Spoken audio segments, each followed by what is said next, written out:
streaming. Theoretically.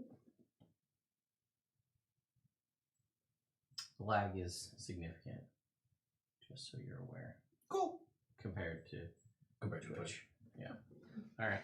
So we'll see. We'll let people filter in. On the meantime, I will post about this, but you should be able to get access to it now. Yeah.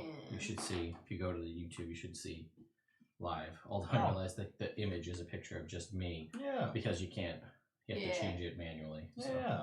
Oh no, we're there. Look at us. Yeah. We're live. I got it. So I'm gonna. I don't know if we have sound. Do we have sound? We should. Yeah. The mixer is going off, so we should be good. Cool. Sweet. So we'll just let people. Oh, I see. Oh yeah, here we go. We're starting. People are starting in. We got 40 people in right now. Cool. Sweet 54 and counting. All Woo. right. So hi. Hi, We're trying something different tonight. Oh wow. Yeah. All right. Hi. Yes. Sounds good. Oh man. It's just. So this is a new thing we're trying tonight. So I explained it on a couple of the live streams. We have slow mode on. It's at 5 seconds. We may need to go to 10 if this is just we lose it. So, like we said, series of unfortunate events.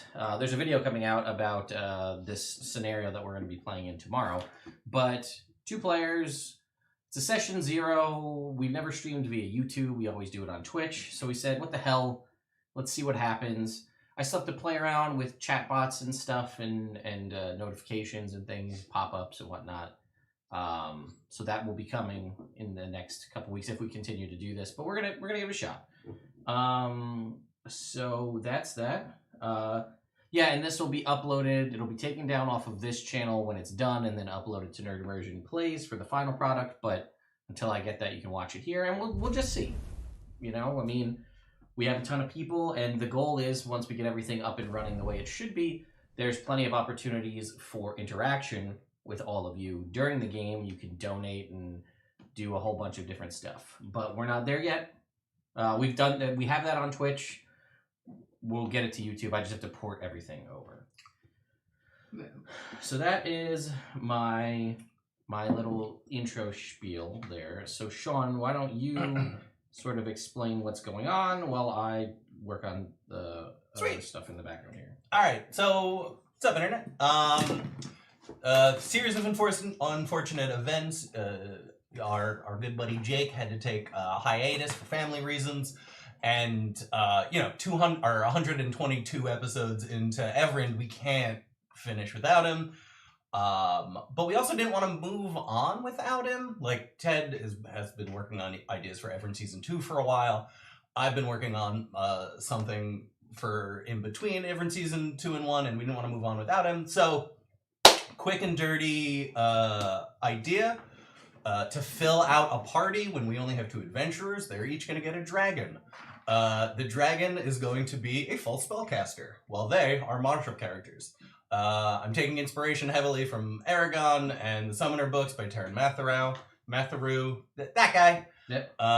And before we get any further, I wanted to do a quick shout out because I'm going to be using the pre-written campaign Knights of the Shadow Realm. I got it off of DriveThruRPG. It was written by David Barentine and Zach Goins.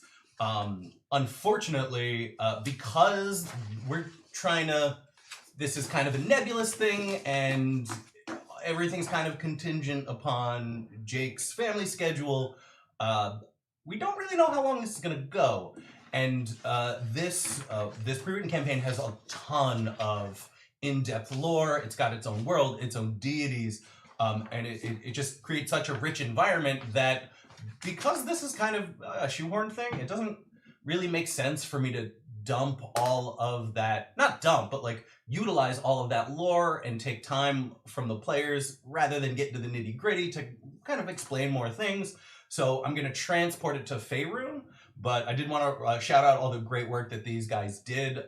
So if you get a chance, check out their stuff. It's pretty dope.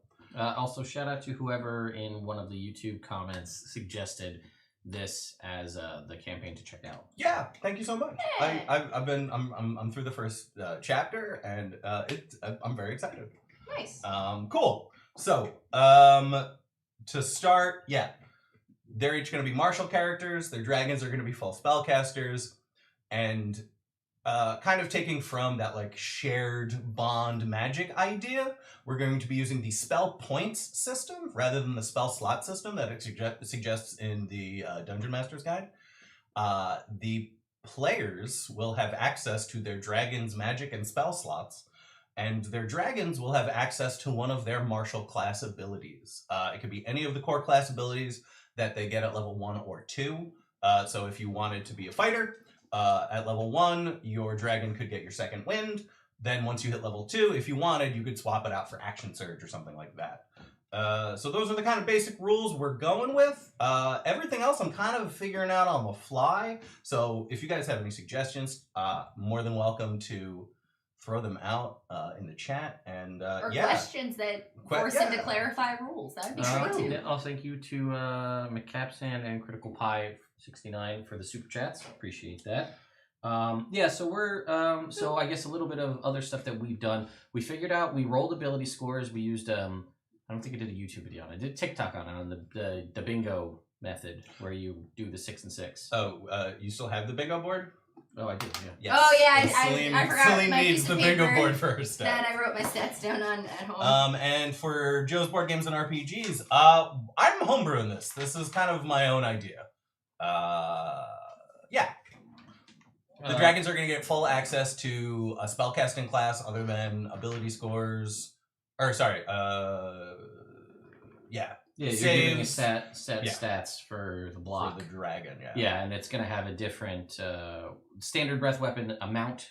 The right? breath weapon is 2 spell points, so it's the equivalent of a first level spell slot. But it's not going to differ. So we cosmetically, let's say, can pick any dragon we want. It'll just have the stat block will basically be the same. Yeah. The damage type will change. Yes, and then if you want to be a metallic dragon, you'll also get access to the secondary breath weapon. And if you, I'm opening up to gem dragons, and then you could take their telepathy. Okay. I'm going copper. Okay. So, and we have a set stat block, and all we're going to be doing is changing basically the casting stats. Yes. So that it matches. So, Celine, so I have my ability scores that I rolled. This bingo method was interesting. I rolled very well. It was fun. I'm starting with 2 18s. You would have coin toss. No, Those could have been my 2 18s. I want to clarify. Yeah. You're not starting with 2 18s. You rolled 2 18s. Yeah, sorry. You So can you're start with potentially a 20. starting with Yeah. more. I'm starting with at least a 20. Yeah. If I was a dwarf, well, you could have 2 20s, but I'm not going to do that. Have you put in? Do you have your whole character figured out? Do you know what class you're going to be? I know I'm going to be a barbarian. I don't know what subclass. Okay. Well, we're still 2 levels away from that. Yeah. So. Well, exactly. So I'm going to be barbarian. And I'm between Minotaur, half-orc, or tiefling. Okay. As far as character. Because I want them to be... His name is going to be Lionel. He's going to have a bad Cockney accent. Sure. And I like the idea that he's like a gentle giant and it's kind of tubby. And it's just kind of big. So I like the idea of him being a tiefling with like nubby little horns or something like that. And then when he rages, they like bust out like Wolverine claws and rip out of his head into like bull horns. Very, very Hellboy. Yeah, a little bit, yeah. Not intentional, but yeah. And the what was it? The aesthetic representation Celine described to me was basically like the big guy from Mulan. Oh yeah. Yeah. And like when I heard that, kind of doughy and happy. yeah. And when I heard that, I was like, encouraging and oh protecting. man, I aesthetically love the idea of a fat tiefling. Sure. Yeah. I think it's awesome. I don't think I've ever seen one in anybody's character art. Yeah. Because everybody always makes their tiefling sexy, which is fine. Yeah. That's fine. That's usually what everybody seems But to yeah, like to do. so kind of like that juxtaposition. Kind of fun. Yeah. And what your dragon? Did you decide what caster it's gonna be at? No, I think as of right now I'm leaning towards wizard, but then I have to cast spells with my intelligence, Yeah. which probably isn't gonna be good. But Wizard's a good one because Wizard has a bunch of those like buff spells that don't really require your spellcasting mod. Mm-hmm. Yeah. So if you pick your dragon spell loadout, that was good. That could work well. I feel like That's something true. like Sorcerer would be more detrimental because I feel like they have more attack spells, more saving Yeah. throw spells. Well, and same thing with druids and Yeah, Druids. clerics to a degree. No, cleric got I buff don't know spells. what They they got heal got. spells. They got a bunch that you can use. Like my initial thought was cleric or wizard. Those were the first two that I thought of as a pair. I just wanted to do barbarian because I like the idea of a raging dragon. Sure. It's super fun. Also, the if you made your dragon a druid, I would let you use wild shape to make them humanoid. Interesting. Because dragons are mighty and powerful creatures, they would look down at humanoids as beasts. Yeah. Right. So I feel like that alone, they would be like, yeah, I can turn into one of you filthy monsters. Into one of your meat sacks. Yeah, ew. Well, I mean, yeah, you know. Your scaleless meat sacks. So, yeah, I saw a couple suggestions thrown around in the chat. So, a lot of you have suggested in a lot of these different things. You're like, oh, you know, you've always said you wanted to play a rogue, and I do still want to play a rogue, but the thing is, I want to, when I do that, I want it to be something that I know will go for a while, so I can enjoy it. Yeah. Between this game and even, like, the previously decided in-between game, this game could end in 2 weeks, it could end in 3 months. You know, we don't know. Could end in 6 months. Right. Like, who knows? So I'd rather not like develop and build out all this stuff for a rogue to just have it get thrown to the side, and it's just like, cool, I got 2d6 sneak attack, and then that's the end of that story. Yeah. Which is pretty much the only experience I've had with rogue, and it's all Jake's fault. So And he's not here to defend himself, so. yeah. Yes, This will definitely be posted on YouTube, but I will be posting this and all future episodes of this on Nerd Immersion Plays, which you can search on YouTube, or it's even like pinned on the channel section of the Nerd Immersion page there. So what I'm leaning towards, and because I was looking at fighter or barbarian in the other game that we were going to play, that's even further staved off at the moment.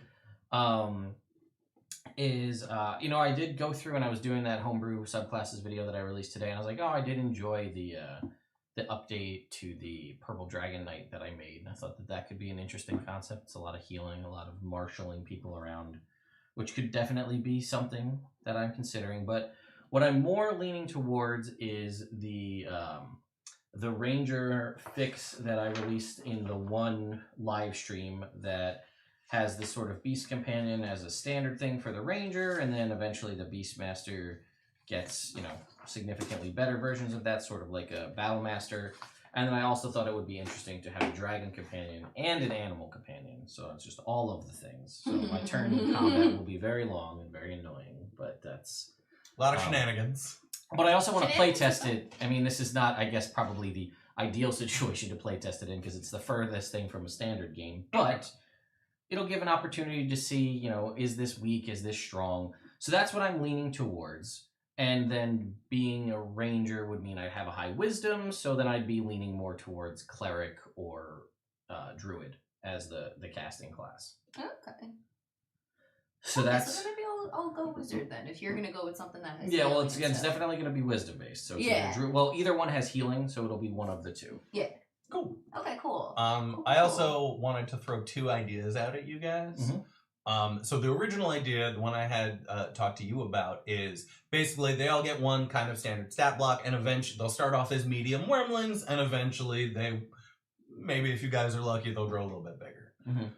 The other idea I had, I don't know, like 20 minutes ago, was start them off as tiny.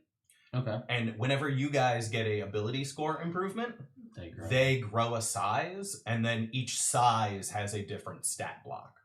Gotcha. So I guess I'll let you guys pick which one you would want. Basically, if they grow each time, you're starting off with something a lot weaker. You're going to end up with something pretty beefy. But again, who knows how long this is going to go. And that way, if they start off tiny, then at low level, you guys will be able to hide the fact that you have them a little bit easier.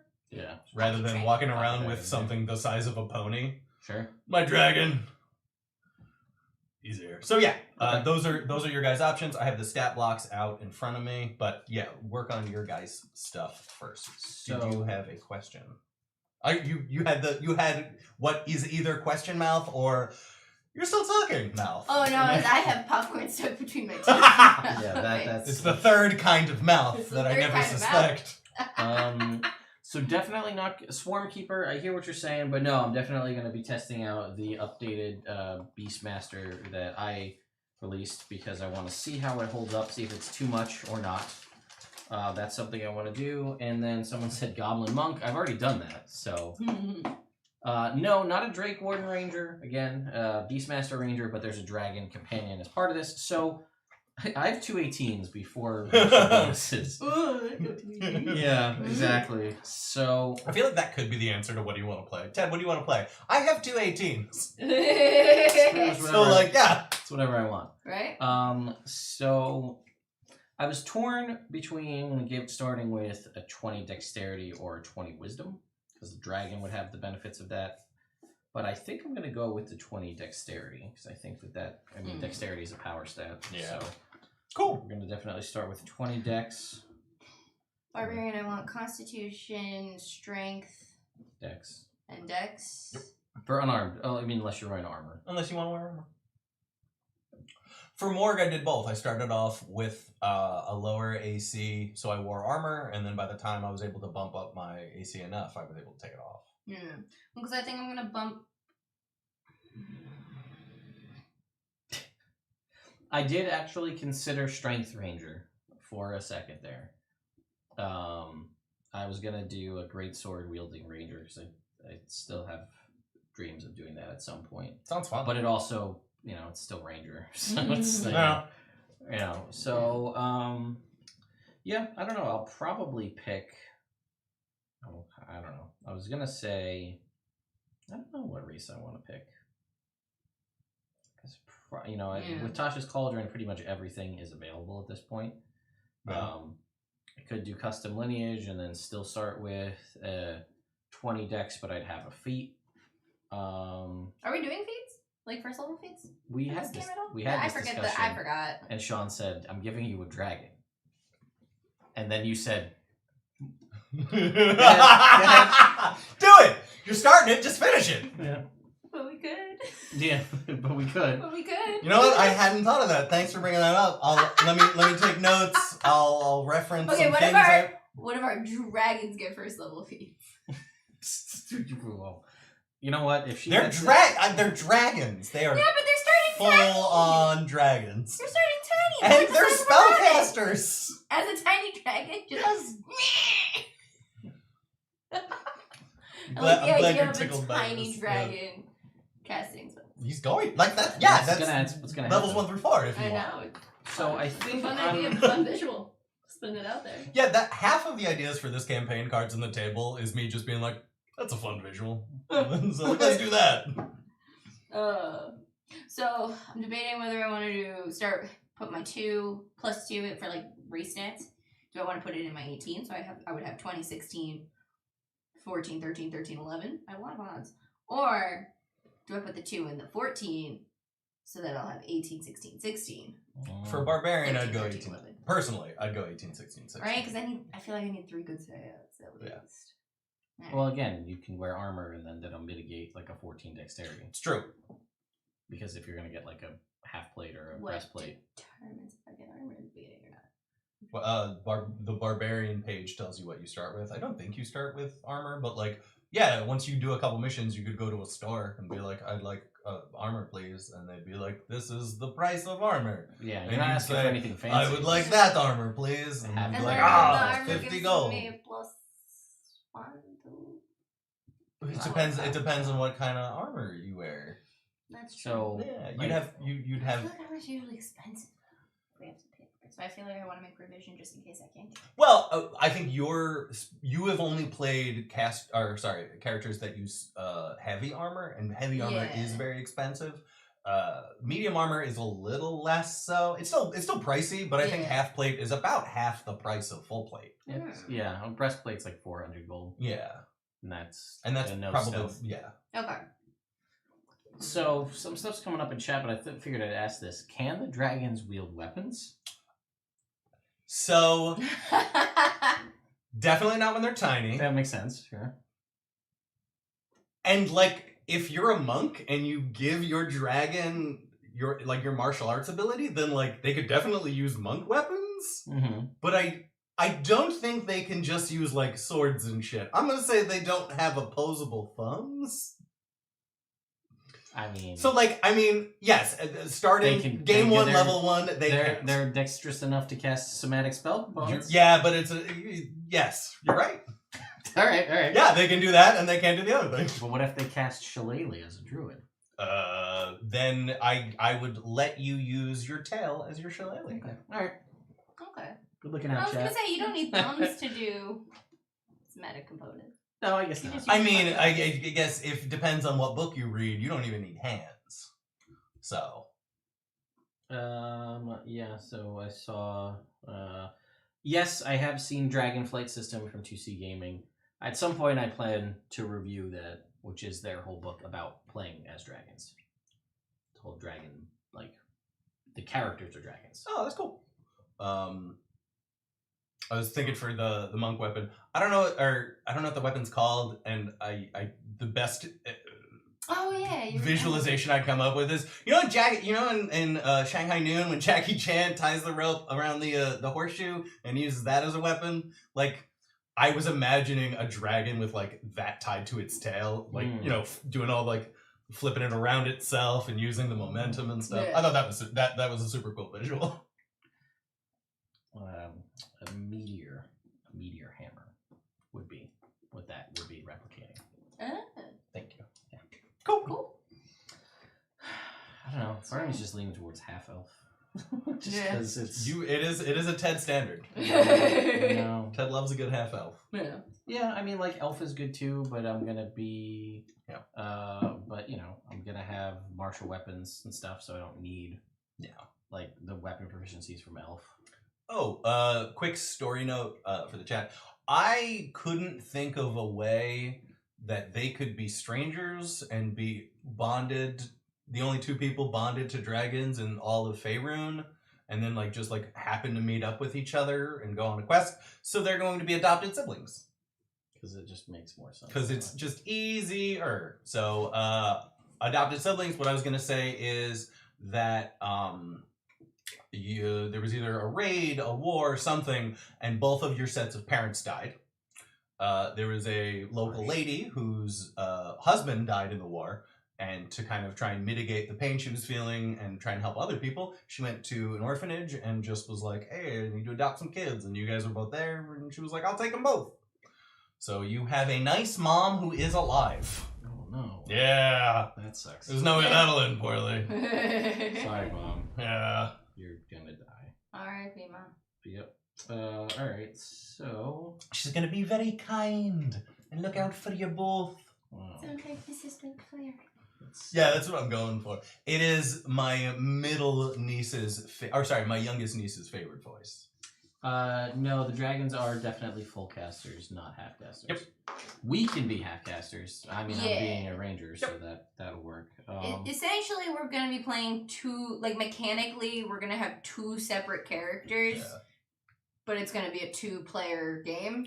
So that way, the dragons are kind of filling in those spots that would be taken by two other party members. This is, again, there's two very good, the main reason is the pre-written campaign I want to use is balanced for 4 players, and this way I don't have to do extra math. And this is kind of an idea I had after at the beginning of quarantine. I blitzed through all of the Aragon audiobooks, and then I blitzed through all of the Summoner audiobooks, and I started thinking about how I could incorporate those into a D&D game. And this was kind of what I was thinking of, and then I kind of lamented the fact that I could probably never do it, because not a ton of people who I play with personally know the game well enough to just control 2 player characters simultaneously without getting overwhelmed or without it taking forever. And this is really the only avenue where I would get to test out this idea I had one day. So yeah, happy accident, I guess. All right, so currently the way my stats are going to go with Tasha's Cauldron of Everything, half elf, is 10, 20, 14, 14, 19, 13. That's not bad. That's not bad at all. It's not bad to start with at level 1. Let's start with at level 1. At level 1. Uh-huh. Well, it's all good. Dope as shit, man. Pretty happy with Yeah. that So, choice. if my guy's a wizard, Yes. I have to have a decent intelligence. Intelligence, which I think will be great for the character. 13. That's what's gonna go there then. Yeah, fine. Still a +1. So then, do you think Lionel, based on what you know about Lionel, Yes, my many conversations with Lionel. Is he more charisma or wisdom? Ooh. I would say he's almost too genuine to be charismatic, if that makes sense. Fair. Because, like, I feel like perception, deception, persuasion, deception, stuff like that. There's always a little bit, even in persuasion, there's always a little bit of kind of lack of honesty, colorful truthiness. That's what I would say. Fair. He definitely would know not to put a tomato in a fruit salad. True. Yes, but he might not be able to sell me a tomato-based fruit salad. Fair. Yeah. Yes. So let's see. We're going through doing skill proficiencies right now, and a background. So we're adopted siblings. Yes. But like we have dragons, and we are adventurers, and we're different adventurers. But I guess we're both maybe nature-ish. Barbarians can be tangentially nature-y. The idea I was kind of toying with in my head is when you guys were a little bit younger, you found the dragons. Okay. So you guys have lived together with the dragons for the last couple of years, and because you guys have kind of pet dragons, it let you have a little more autonomy than most other people would in this world. Okay. So let's say you've had them for 5, 6, 7 years, something like that. The dragon might not grow very much, but you guys could grow as people, almost like as individuals on your own with your dragons. Okay. That would give you these different background abilities and stuff like that. And when we start the campaign, you guys are still going to be living at home with Mom. Okay. Do we know how we got our dragon? Or is that going to be like you will in-game? in 2 weeks. Okay, that's like in-game stuff. Okay. So, do you have, this is where I'm getting into nitty-gritty mechanical stuff. Do you have any tool proficiencies? I don't know. Come on, Celine. She hasn't picked a race yet. Okay. Yeah. Have you picked a background yet? No. What's your dexterity? 16. I will take thieves' tools. Yeah. Don't. Yeah, that's fine. I'll take thieves' tools. Alright. Well, yeah, I just did that. I think I like both. What you got? I like both the visual of a minotaur and a tiefling. But you said half orc is the best. What makes half orc the best? No. I didn't say half orc was the best. I said that half orc stacks with barbarian very well. Basically, half orcs get an ability where when you crit with a melee weapon, you add an extra damage die. If you're using it, and barbarians have an ability at higher levels. I think you get it at like 9, somewhere in that. Called brutal critical, where you add an extra damage die. So it stacks very nicely, which is why when I crit with Morg, I'm like, cool, 5d, like it is amazing from 1d, it's 5d12 and 2d, Okay. So that's the only reason I say that they stack well. And also barbarian or half orcs have the ability where they go down to 0, they stay at 1. Which is useful when you're getting hit a lot. Fair. So yes, for those reasons I say it stacks well, but it's but like Minotaur's also good. Tiefling also gives you different options. Like they're all good in their own way. I mean, there's also, not that you need to add to your options, but were some interesting unearthed arcana ones out there. You could go super lean into the dragon real hard, get your own breath weapon. Yeah, it's true. Yeah, double breath weapon rage. Yeah, or it'd be fun. Be a rabbit person. No. Or an owl person. Or a fairy person. Or, well, not a fairy person, just a fairy. Not a fairy person. That's not what Lionel's about. Or a satyr. I mean, you want to line into the chubby dude with hooves and horns. Then just Phil. Yeah, that's Phil from Hercules. There's no problem with being Phil. I mean, they're pretty good. Yeah, they're dope. And they're pretty good as a barbarian, too. Yeah, they're pretty dope. To be able to have advantage on all saving throws versus magic as a barbarian. That's why I was looking at it for the other game. Wait, what? I got distracted. I was looking at what the internet was suggesting. Well, satyrs have advantage on all saving throws versus magic and magical effects. That's nice. So internet threw out Goliath. Much better than it was now that it has permanent cold resistance. Yeah. Which is huge. Really? So... Shifter, people are saying. Love me a good shifter. Yeah, people are saying pixie. I'll be what's it called? The lion people. Leona? It's not good. Yeah, Is it not? It's not good. I haven't looked at it actually. I think you just get a claw attack. You get a roar. Get a Taba- daunting roar. Tabaxi's better. Tabaxi is better. Fair. Oh, fat cat person. Yeah. Just that lazy. I'm basically Garfield. Yeah, Garfield, but with a dragon.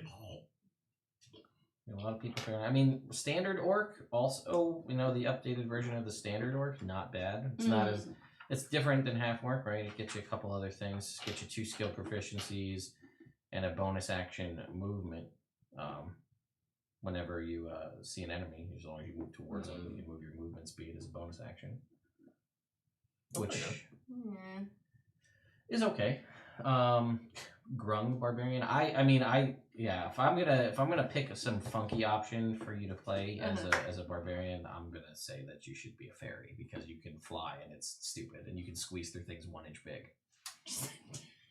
But you're not. Are you small size? What size is it? And would I be able to use a big old weapon? No. You are. I want a big old weapon. Yeah. You have to be at least medium sized to use a big old weapon. Yeah. Let's see here. Fairy. You are small. Yeah. You have magic. You can fly, squeeze through spaces, and you are a fey creature, not a humanoid. That would be hilarious. That would be very fun. Well, that's again one of the reasons I was leaning towards Satyr Barbarian because it's just like, it's a fun mix. It is. Just be a gift. Just be weird. Go hard the other way. Changeling Barbarian, also interesting. You can be super fat and then no one would know because you can just change your appearance at any time. All right, so I'm gonna keep going on. Yeah, you keep going on yours. Well, I'm fine. I'm just enjoying discussion. Well, now I know that I'll be taking thieves' tools. Yeah, you will be. As part of my background. Should I take 2 languages, or should I take a tool and a language, or 2 tools? Let's do 2 tools. I was already a turtle barbarian. Once upon a time, I was a Storm Herald barbarian, turtle, goat man. The goat part came from a magic item that was turning me into a goat. Spoiler. Spoiler. Yeah, in case you go watch our Tomb of Annihilation campaign. Spoiler. Yeah. After you get past the first 24 hours, it really takes off. Yeah. That is true. What were those tiefling variant things that you were telling me about? Right? They are in Mordenkainen's Tome of Foes. You just swap out the spells. You get different spells. Oh. The rest of it's different cantrip and the other 2 spells. There's definitely some martial ones. Yeah. Like Temerity is one of those because he gets him invisibility and disguise self and minor illusion, as opposed to thaumaturgy, darkness, and hellish rebuke. There's one that gets you some smite spells. In hindsight, don't recommend it. There's one, probably the best one that I like now that they changed the rules is the one that gives you Ray of Frost and Armor of Agathis. Oh, I was also gonna look at Genasi. Yeah, I think a fat Genasi would also be funny. Yeah, where's Genasi at? They are in the behind you. You gotta get Princes of the Apocalypse. They're only in that. They're only in Princes of the Apocalypse. Yep. All right, roll this guy. Waterdeep. It's alphabetical. Sweet. There you go. Somewhere I'll have to find it because the 2 of them are really good. 2 of them are really not. Okay. But I made a fix to the other 2 to even them out. Okay. The bad ones? Yeah, the air and earth ones are garbage. Yeah. For some reason, the earth one is good at stealth by giving it pass without trace. That doesn't make sense. Because rocks. Because rocks are real stealthy. Have you ever heard a rock say something? Do it. So I see Dishonored Coward is talking about the gun axe. Yeah, it's great and it's a meaningful, usable historical weapon. And I have built out stats for them for my own game, but the party will likely never find it because they're not going anywhere near where that's a thing. That sounds like us. Yeah, the stream is going very well. This is just us bullshitting. So Session 0 stuff, we rolled stats last time so we could start to conceptualize things before we came into it here.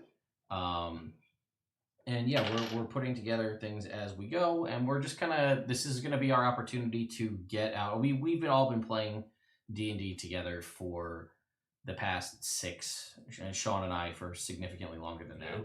So a lot of the things that you would typically air out at a session 0 is not stuff that we need to really discuss because we know each other really well. So setting up people's veils and boundaries and what you're comfortable with and what you're not comfortable with as far as lines you don't want to cross or things like that. That's all we know each other well enough, so we're not dealing with any of that stuff. Yeah. Mhm. So this, for us, more is collaboratively building these characters together, as well as, literally we're dealing with minutia of I'll take this skill proficiency versus that. My dragon's going to be a cleric or a druid, and I'll probably take these spells. Yours is going to be a wizard. We either take the same spells or not. How do we want to handle it? Yeah.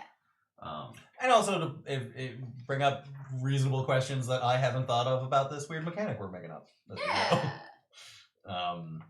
Oh, I saw Jeffrey Wolf throwing out trinket in the chat. Yes, so I haven't transferred over all of the chat functions that we have on Twitch. I will be doing that, so you'll be able to still transfer everybody's flint bucks over from Twitch to YouTube. You'll be able to donate trinkets to the party and charges and all that stuff via the chat as per normal. So we'll get there, right? It's just not there. This was literally like a split-second decision. The cameras weren't working.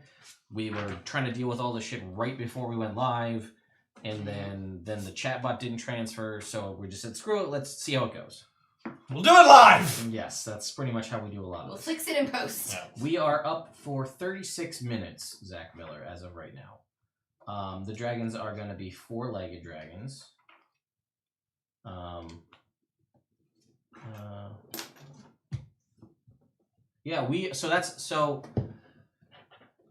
For those of you who are only tuning in now, which seems to be most of you, the way we handle stuff over on Twitch when we were streaming over there is we have different mechanics in the game. We have, if you've ever watched any of the Penny Arcade streams where you can donate either monetarily or using our chat currency once we get it up and running here, you can donate to give trinkets, which are pulled from my class-specific trinket tables that we've developed, that I've been in the process of developing over the years.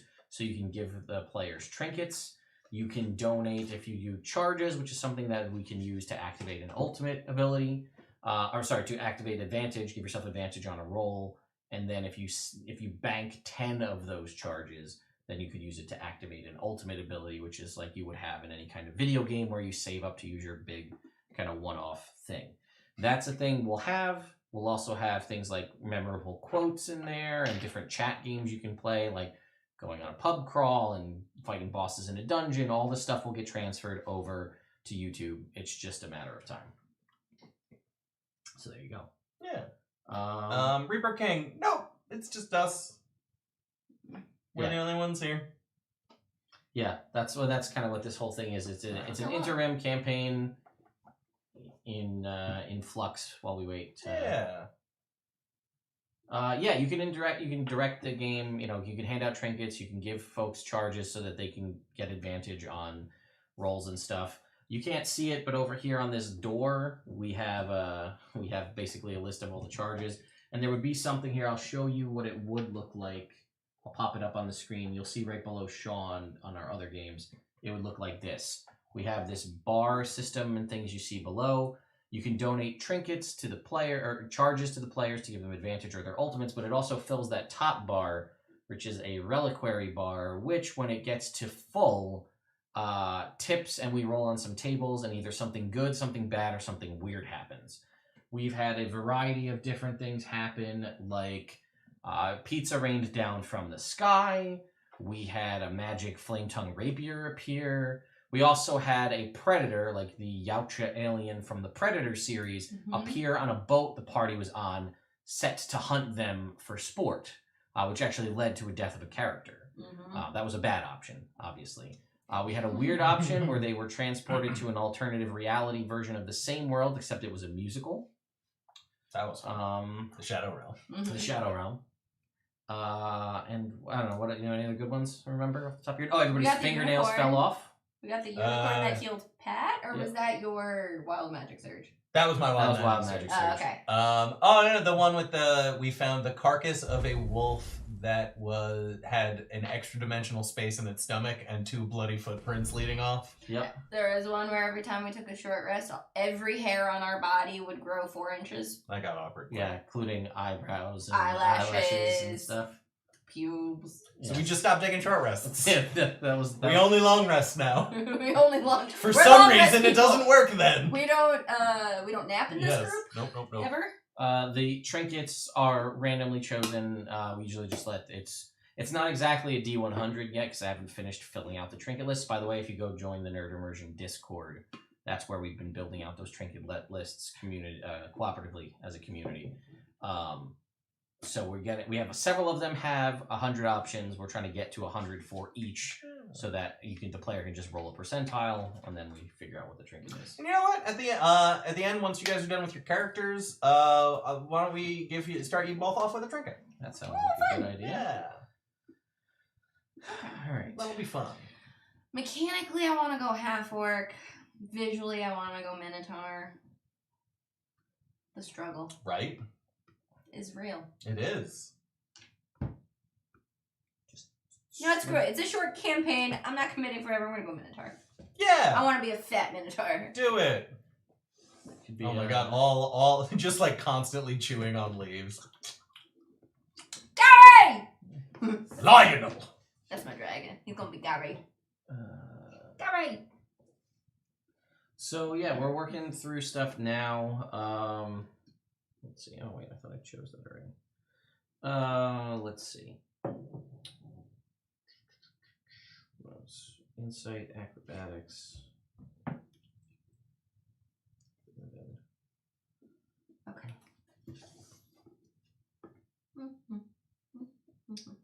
Delightful. Survival. And one more skill. What kind of skills you got going on over there? Do you get skills from your class or your race? Yeah, some from all of them. Yeah. Depending. Oh, okay. Some races give you skill proficiencies, some don't. All classes give you skill proficiencies, and backgrounds give you skill proficiencies. Not give me skill proficiencies. So the modern bards so the fun thing about the trinkets is when we say trinket, it's a very loose term. Because in some instances it's a physical thing.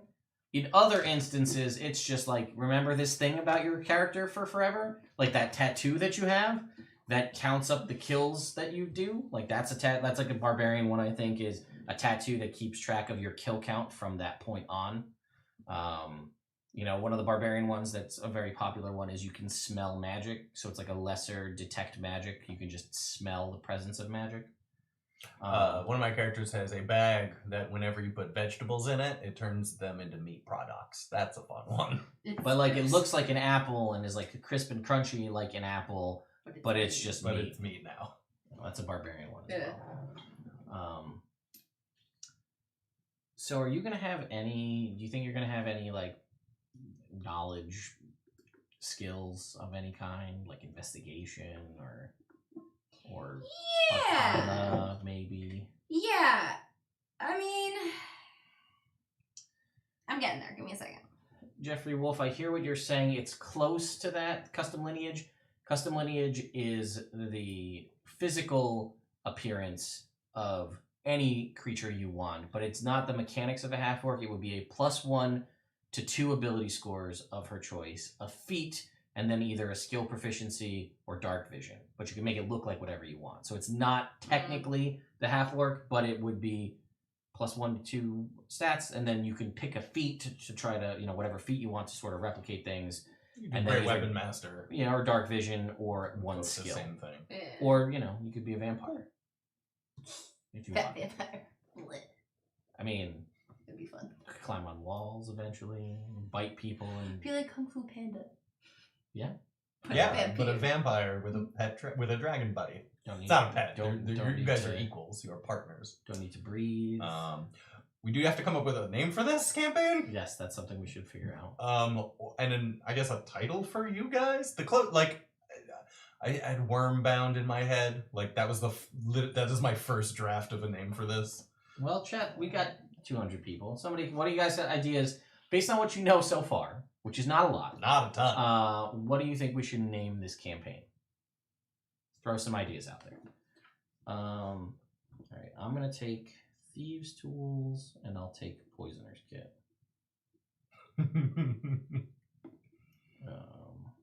I do love the idea of calling it Dragonheart. Yeah, why not, right? That's fun.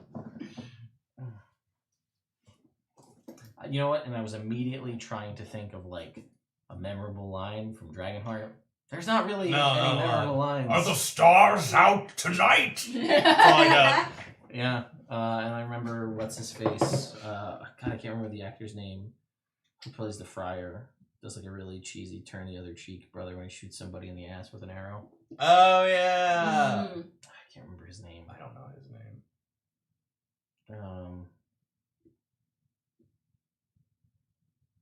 Dragon Friends. Well, if Dragon Friends wasn't already the name of a popular podcast about Dungeons and Dragons, that would be a good idea. But how to train Dragon your Quest. how to train your dragons. How to train your dragon. We're crushing it. Guys, what if we name it, because you guys are gonna have pet dragons? Dragon Tail. You're gonna go around to dungeons. We'll call it Dungeons and Dragons. Great. Crushing it. Done. We'll figure it All out. right. For Table short, we can flip call it and the D&D. stream. Yeah, we can call it D&D for short. That'd be great. We're doing great.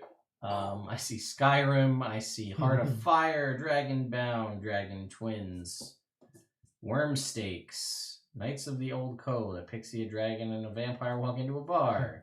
Have you seen my dragon? It's fun. Dude, I like where's that. my dragon? My dragon. Dude, where's my dragon?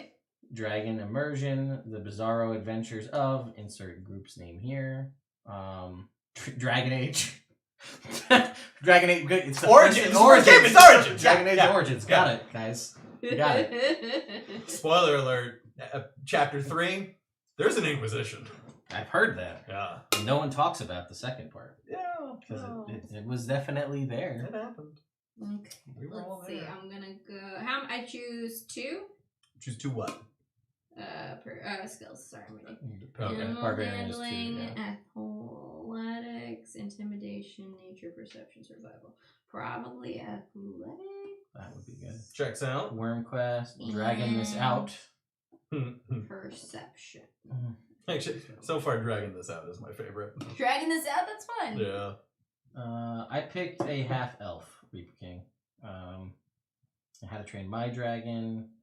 Mass Effect? Why not? You know what? You guys are going to be doing stuff that We'll have a affects massive other effect. people. Mm. But you flap your wings, man. Tsunami, Butterfly, Ashton Kutcher. Sure. I saw that. I know that movie. Dragon Forward in Time. A lot of Walmart parking lot coming up in there. Kingdom Drake. Drag Race. I'm not playing a paladin, Slamerai. I'm playing a ranger. Don't have a heart attack. Pocket pets who let the dragons out. Imagine I just give you an item that gives you Divine Smite. Just be like, great, everybody wins. Final Dragon Fantasy. Dragging the twins along. No, Ranger and Barbarian is what this party is. So we're vaguely Okay. nature-y. Copyright infringement not intended. Drac Guard Origins. Yeah, we got a lot of there's a lot of good ones. You guys are is Dragon Soul a name already? I don't it sounds like it, but it might be like a video game, Dragon Soul. Or like a Yu-Gi-Oh card. Maybe a Yu-Gi-Oh! Maybe a Jackie Chan movie. It could be. Like a martial arts movie. Oh. Enter the Dragon. That's what we should call it. Ooh, is it 13 Yeah. plus 2 or Plus 1. Plus 1. Okay. Cell phone, it is just us, unfortunately. Double Dragon! Oh my god. So many. Oh, good wait. ones. Can the whole campaign be about fighting a bunch of bullywugs? And it can be Battletoads versus Double Dragon. You know what? I'm not gonna say no. Not saying no here. Well, how to eat fried worms. Ooh. Big Dragon in Little China. I'm gonna go see if there's more coffee. Oh, is there more I don't coffee? know. I'm gonna go see. If there We're is, right why back. you wanna... Yeah. If not, Have you want me me to pot? Yeah. Yeah. Wrath of the Drake Warden, or Wrath of the Drake Warden, Dragon's Dogma. Definitely not. Yeah, I know. Rangers on the menu. Scale Siblings. Jake, it's just us for right now. Cell phone. Dragon Spear. Dragon Riders. Why so many dragons?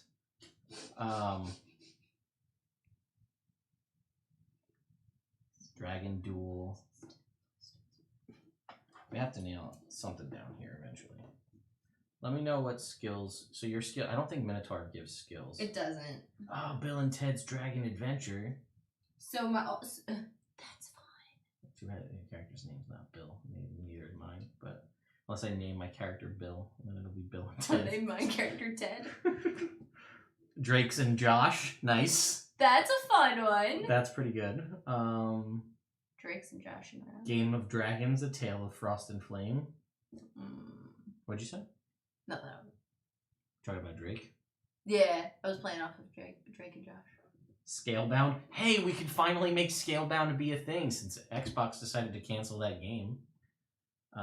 Dragon Fan. You know what? Honestly, from a purely SEO standpoint, if we named the game Scalebound, we'd get everybody who was looking to figure out what happened to that game. They'd all be directed towards us. We'd corner that market. Game of Thrones. No. Throne of Games. Yes. Tipping the Scales. Guys, I gotta start writing these down because Sean is leaving here. Only Dragons. We can't talk about that site here on YouTube. We've had a couple Dragon Tales going on. That's a TV show. Yeah, I know it is. It's Dragon kids. Tales, Yeah, Dragon Tales. I loved that as a kid. So did Dana. Yeah. Tale of Two Drakes, Winds of Winter. We're gonna go for SEO optimization. Yeah, let's name our show Winds of Winter, and they'll be like, calling you out. they'll be like, what is everybody who goes and looks up Winds of Winter on YouTube, maybe they'll find us. Two Dragons, One Ted. Well, that's true, but the trinket list, I do have it. I can post it eventually. They're on the Discord. I'll see if I can find it. Reservoir Dragons. You guys are too great. We'll have to pick one. Ooh, good. That's a good point. If you can get Clutch worked in there somehow, because his siblings, that's what a group of dragon eggs are called, is a Clutch. That's clever. Coming in clutch. Yeah, we'll have to. I think they're trying to build off on that. Scales of Justice. 2.5 dragons. Well, if one of us was playing a Dragonborn, then I would agree with you, but we're not. That would be fun. Exandria Unlimited. Yeah, we'll see if we can't get in before the copyright goes through. Dragons and Scrubs. Dragons of insert setting here. Inglorious Dragons.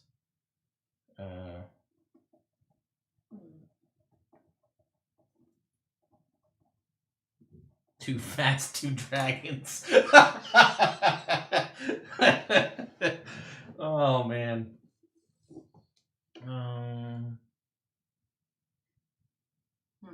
12 Angry Dragons. Imagine Dragons. Just, I love these. These are, again. Imagine Dragons is fun. Dragon Rangers. As a ranger, are you super speedy? No, I'm pretty standard. You'll end up right. being faster than me. Because since I have rage, we can do something on Fast and Furious. That's true. That is true. Clutching the Scales. Dragons, am I right? Tales of Scales. Or I'm still like, why are there so many dragons? Tales of Scales. Twin Wings. The Dragon Bride. Double. I love Double Dragon, but we start to. So these are great names, a lot of these, but then like at some point it's like when we're clashing up against a very popular video game series from the 80s and 90s, is it same thing with like How to Train Your Dragon. Dragon Force is another one.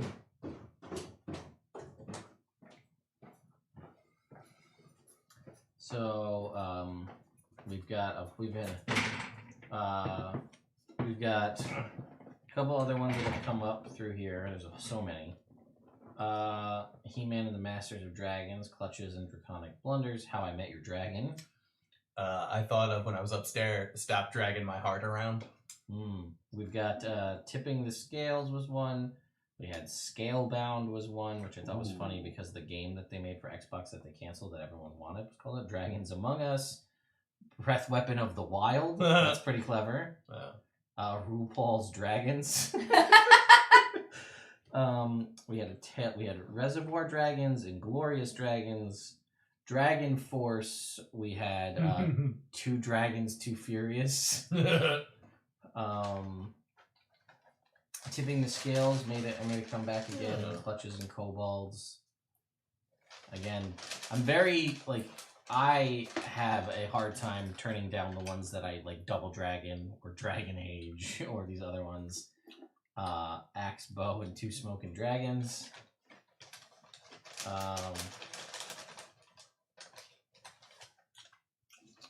Well, I have character stuff to do. Do indeed. So you said Dragon D's, and all I can think about is be like Dragon D's nuts around. Oh! I assume that's what that's what was being prompted. Yeah. Oh. There's a little F, so I'm brewing half a pot. Crouching dragon. Dragon Ball Z, that's one, right? We can Fistful of Dragons. If we had a monk in the party, that would be more reasonable there. How's Lionel coming? He's getting there. I got my barbarian stuff down. Sweet. Minotaur doesn't really have a ton. No, not really. What do you get? Horns. I get horns. I get goring rush. Intimidation. I get hammering horns. I can use my horns as a bonus action and push people. Okay. I get proficiency in either intimidation or persuasion. I'm a charisma shit, so. And then, yeah. Maybe I'll retake one. Alright, cool. Crouching Dragon, Hidden Minotaur. We had Bill and Ted's, that was one. Dragon Adventure. Dragon Journey. Some Like It Dragon. Clutching at Straws. Yeah, it's a good one. Worm Rage. Dungeons, Dragons, and Dives.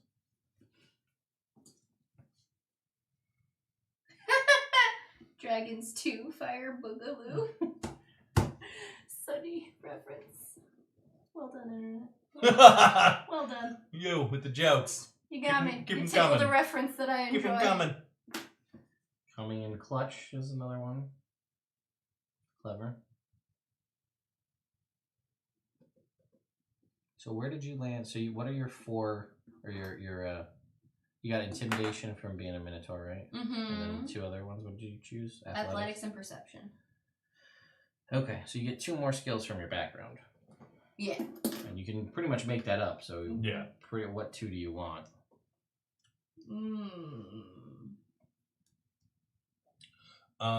Your dragons are probably going to have proficiency in insight, perception, and then I was thinking giving you guys the option of another one. Okay. Oh, that would be fun. Maybe mine will have a... Or maybe I'll give them insight and perception. That'll be their background, and then you can pick whatever their spellcasting class gives them access to. That makes sense. We're doing that. What are we doing? Their background Yeah. for the dragons is going to give them proficiency in insight and perception. Yeah, that's what you just said. Okay. And then, he'll get whatever skills you get from being a wizard. Oh, yeah. So, yeah. whatever the list is, you can pick whatever that gives you. It's probably Okay, cool. So, yeah. Have we ever started at level 1? Have we? Yeah. Yeah. Every game. You didn't start at level 1 as Clyde, but I've always come in partway through campaign. No, Everett. Everett's the only one I started. Everett is the exception. That's Everett the one is you the started and got to see through. Okay. Talon Ted. You guys. Step Dragons. I like that. Talon Show. Dragons 2, Cruise Control. We gotta give him. We gotta get a name so we can leave him alone. Dragon Enchilada Tanagra. I see you. I see you, Star Trek fans.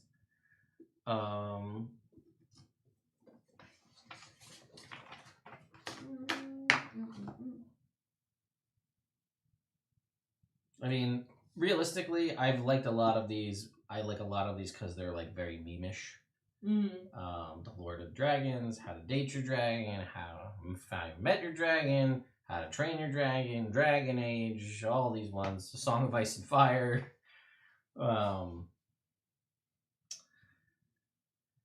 Winds of Winter was another name they suggested. Yeah, it's gonna be springtime. Yeah. So unfortunate. Honestly, I think out of all the ones that were suggested, meme ones and aside, I do think I personally have been most, I think, interested in. I thought Scalebound was the best one that I came up agree. with. Yeah, fair. I agree. All right, so is that what we're gonna go with? Yeah, let's go with Scalebound. Scalebound is the name of the campaign. We can stop the dragon conversations and Well, go like, back to discuss. Keep the jokes coming. You can keep You them got going, jokes. Fuck Yeah. it. Like- but we can. Well, we yeah, can get back to Scalebound it. sounds great. Cool. All right. Cool. Alright, so I got all that. So you're good on your... I think Lionel's... Oh no, I have to do my background. Yes, it's a background. The background. But, like, with the new background features, yeah, you basically just, like, pick one that has a cool feature you want at this point. All of Player's them handbook. are... I was gonna say, are they all just in the player's handbook? No, or they're not actually- all anywhere. I think, like, a bunch of books added background features, so... Are they good? Some of them are, some of them Yeah. aren't. Mm. I mean, Clyde was a far traveler, which isn't in the player's handbook. Yeah. So even from the beginning. that Well, I was gonna an pull option. up in D&D Beyond. And That's see. definitely the best place for backgrounds. That's what I was Yeah. gonna go look at. How do I access that? Do you have the app? I do. Library? Do you have both of the apps? No. There's two. There's one that's the reader and one that's the character app.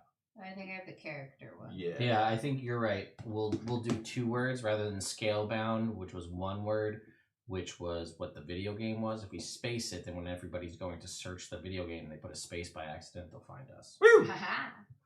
So wait, do I go in the Deal. character one or the other one? The other one. Can you pull it up for me? I already am. Yeah, you're so helpful. I'm sorry. Oh, so helpful. It only lets me look at the stuff that I have access to, not the stuff that Ted has shared with me. Okay. So, like, I just looked at Anthropologist to check. I don't own Tomb of Annihilation, so you can't look at that. So anything that says basic rules or any of the books I own, then you can click on. But if it says unavailable, it's just because I don't own it, and you gotta Or you check on Ted's. Yeah, the best one would be to basically go into Clyde or somebody and just change the Yeah. backgrounds and see what it changes. Mm. So we're given the option for metallic, chromatic, or gem dragons. So Wait. I- I thought we couldn't be the Well, equals. again, we're all. This is. I've had conversations with you. I haven't had with anyone else. I was Oh. thinking since I switched it to Faerun, if you guys have chromatic dragons, you might get attacked on sight. all right, so metallic or gem. Then. So that's why I think metallic or gem should probably be the options. Okay. That And makes then, sense. like, if you pick sapphire, I'll just like fudge it. I'll be like, "Ah, it's so shiny that they can't see how blue it is." I see. So like, they don't attack you. I guess it's great. Great. Wonderful. Okay.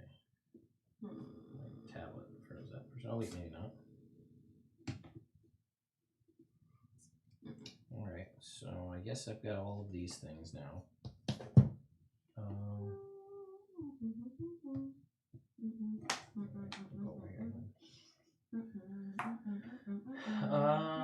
So yeah, I'm working through so I went through and I got all of the skills that Cool. I have taken. So I have proficiency in acrobatics, animal handling, insight, perception, sleight of hand, stealth, and survival. Nice. Cool. 2, Trying to find it. yeah. Sense. So that's it. And I have thieves tools and poisoner's kit. I don't get any tool proficiencies. Barbarian. You Yeah. hit stuff. Oh, I took them from the background. Well, oh yeah, I get them from the yeah. background. That's true. That's true. Yeah, I don't think a ranger gets any. Do they? I'm not. I don't know. No. Light armor, medium armor, shields, strength, dex. 3 from that list. Yeah. No. No tool proficiencies for ranger. As a ranger. Alright, so then what do I get from... So what do we know about this world? It's just favorite, right? Yeah, it's favorite. As of right now, that there is a war going on between 2 large cities. I need to look more into D&D cities before I transpose the campaign to specific places. But I want to do it, like, just aesthetically, just kind of move it to places we haven't been. So I'm thinking of, like, Silvery Moon area. But yes, it's Faerun. 2 big cities are at war. Haven't decided which. That's what you know. Okay. Yeah, we'll be off next week because I'm out on vacation, but every Tuesday at around 9 p.m. Eastern, just not including next week, is when we'll be playing. Yeah, 2 weeks. 2 weeks from today will be will be session 1 of this game. Yeah. What are they, the crystals? There's no like farm boy background, is there? I mean, Can there you make it can be. Yeah. You're making it? And the lady who adopted us. You just call her mom. She's your mom. Yeah, mom. Where is she, what does she do? Like, where is she in the scale of society? What's her life like? Where did we grow up? I'm thinking she owns and operates her own small business. Are we small town people? Are we village people? You are small town people outside, like relatively short distance from a major city. You are kind of in the burbs of maybe Cormier, maybe Silvery Moon. I'm leaning towards Silvery Moon.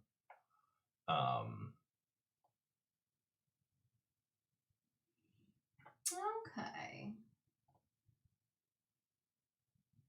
Is there a difference between the 2 different folk heroes? What does they say? One's from Descent into Avernus and one is from Basic Rules, and the one from Descent into Avernus you don't have? No, not really. Okay. It just has a little bit of background information about you being from Baldur's Gate versus, whatever else. Yeah. I mean, I can make you, if you want to, like, what... So for Farm Boy, talk to me, Slaggy. Yeah. What would you want the benefit of having been a farm boy to be? Like, you know how the background features, like, sailor, you can get on a ship easier. No, I know. That's what I'm trying to... Yeah, I mean, if you had any ideas, you want to do something original, like, I'm open. I'm looking at folk hero, potentially. But make it... Because, like, where's the feature? Rustic hospitality. Basically, like, common folk like you and will put you up because they know who you are. Mm-hmm. You're locally famous. Yeah. Yeah, you just have to come up with the why is Lion locally famous. Does everyone know he has a pet? Or not a pet? Does everyone know he's a scalebound? Can he be like the town jock? Like the like, you know how like Hometown Hero, how they're like high school teams have like the like 1-star player where it's like woo. I guess, yeah. Can there be a version of that? Sure. Cool. I'm real good at baling hay. Real good at I guess. County fairs. Sure. Yeah, you're the best. You nat 20 all of your funnel cake checks from county fairs. Yeah, no, I think I'm gonna do.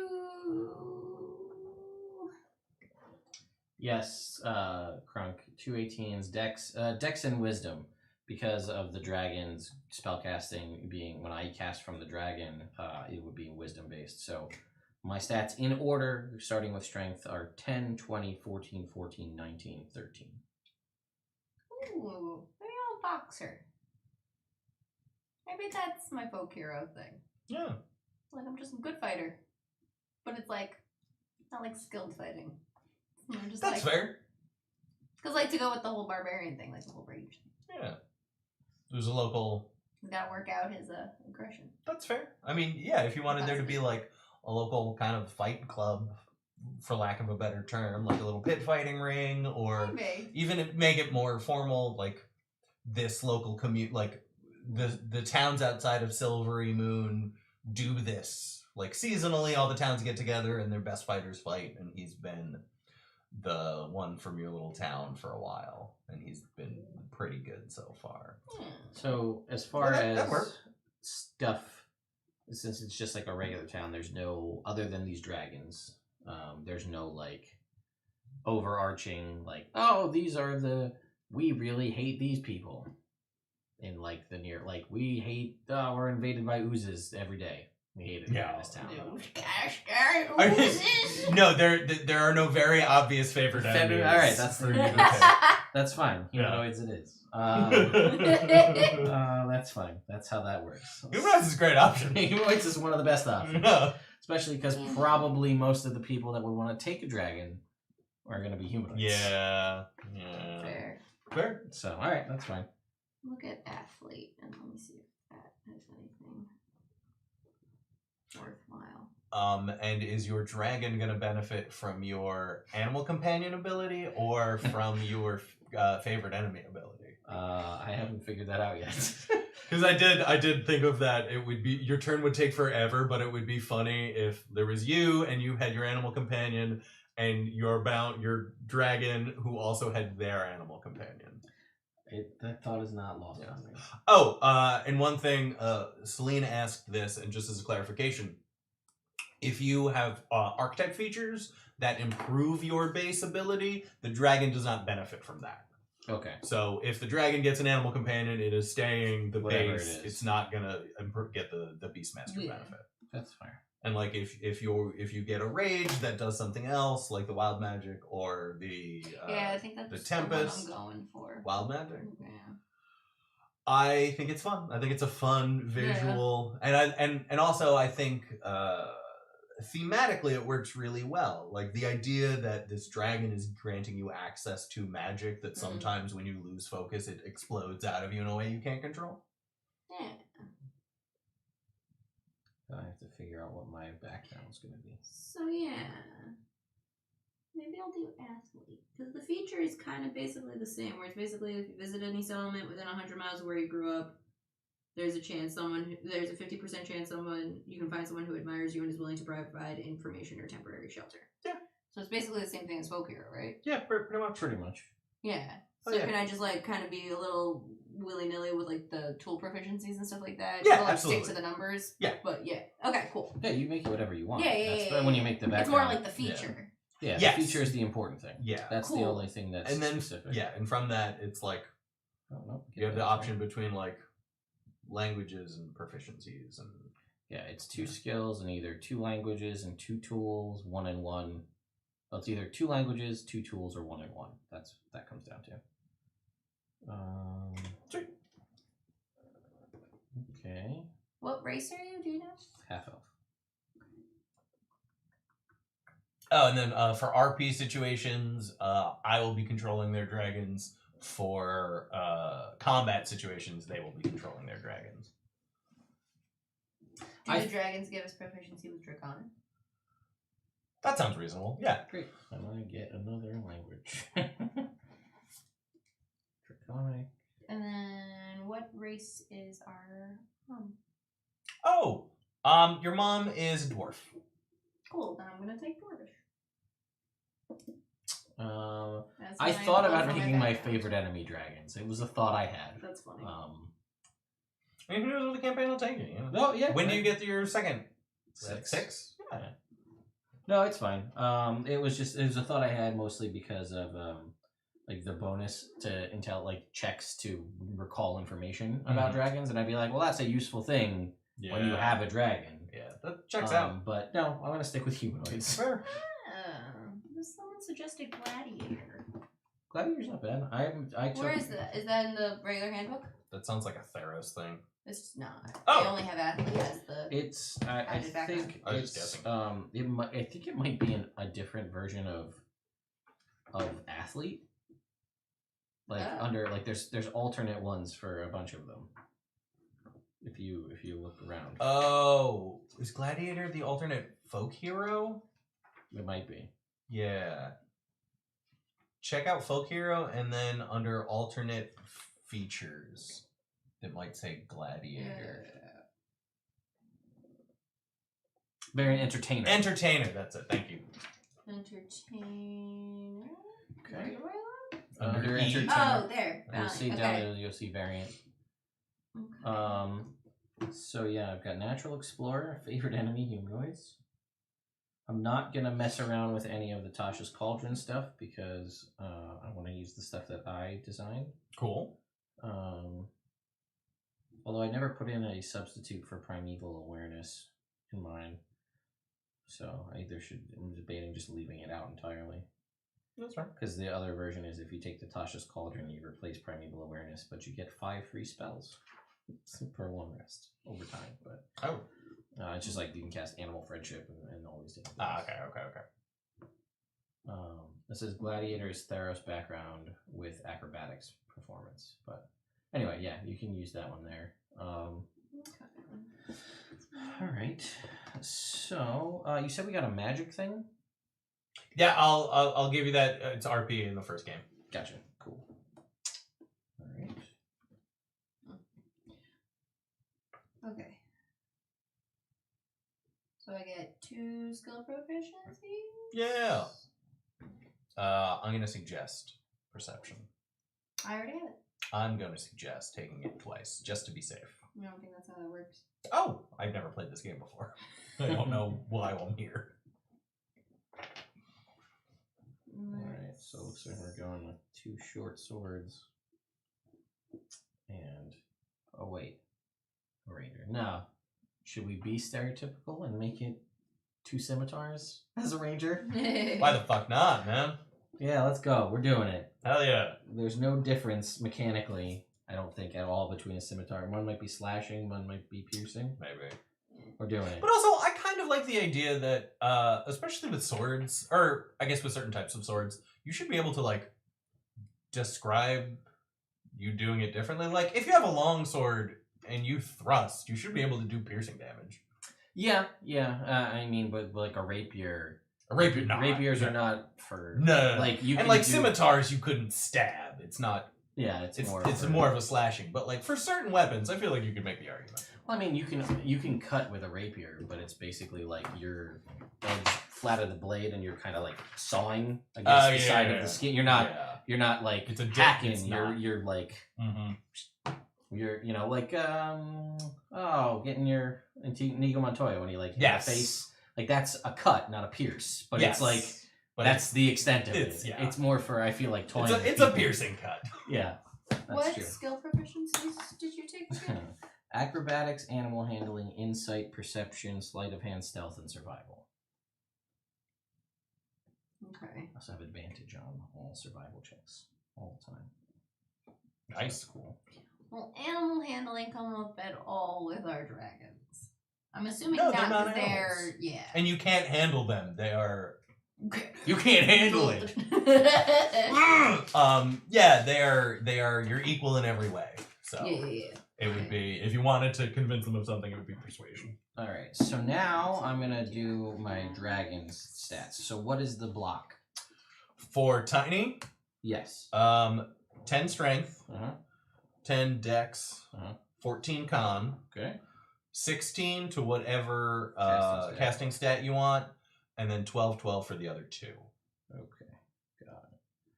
All right, so this will be 16 wisdom, and now I need to decide: do I want to be a druid or a cleric? AC starts off at 16. 16. Yeah. Got it. Speed. Ooh, let me double check Fairy Dragon as a comparison. Right now, I've been taking Fairy Dragon and comparing it to Wormling and trying to find something in the middle. Okay. Where are you at? Where are tool proficiencies in here? Under like equipment. Keep going. Stop. This No. Where your thumb is. Food, drink, services. Well, that's one more page, I think. Okay. they're gonna have Haha. walking speed of 20, fly speed of 40 for now. Okay. 20 walk and 40 fly. All right. So what is their starting armor class? 16. They're starting basically as whatever class we pick as far as other stuff goes, right? Yeah.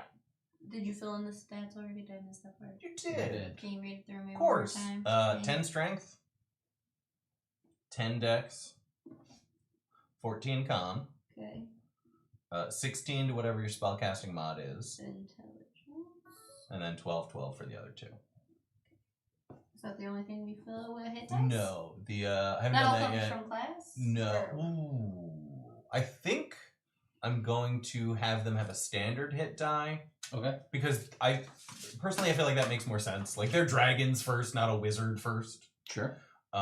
So let's start them off with a D8 because that seems like what they have. That seems what the wormlings have. Well, that's what they would have as a cleric or druid anyway. Okay, cool. So for her, it's Yeah, for bumping her, it yeah. up. And the speed is 20. Got that, Okay, 40. cool. Okay. Yeah, they have perception and insight proficiency, and then whatever your class would give them, or whatever their class would give them. Sorry. Wow. I get 1 tool proficiency per background, right? Did you pick that? No, you get to choose. It's either you get What is 2 it? 2 okay. languages, tool proficiencies, or 1 of each. So you get to pick.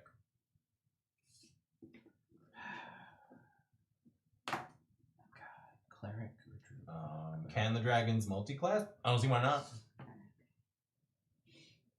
I could make this. Oh god. Oh god. Oh man, we could have this. I could just basically, if I wanted to, be like, Celine, go take a nap. It'll be my turn for a little bit here. Because I could make it a wildfire druid, and then there's the thing where it can use its wild shape to cast Find Familiar. Have my animal companion as its thing. I can cast Find Familiar, and if it's a wildfire druid, then it can summon its wildfire spirit, which is a So many separate things. creature. So that would be 6 things. Yeah. About 6 things. But realistically, to a point, there's a diminishing returns point because you run out of actions to command them at a certain point. Yeah, Most of makes those sense. are bonus action related. So that would be interesting, but I don't think that's what I'm doing.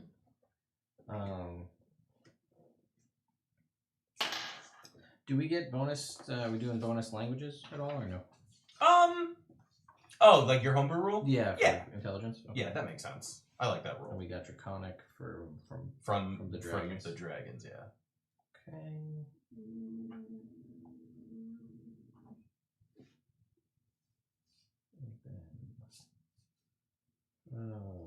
How's it going, Slaggy? I don't know what tool to take. You don't need to have one. Yeah, you just take 2 languages instead. You know, I don't. Alright. Navigator is just for like, Navigating.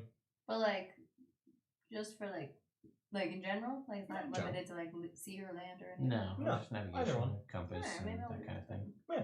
Cartography, make maps. Oh, man.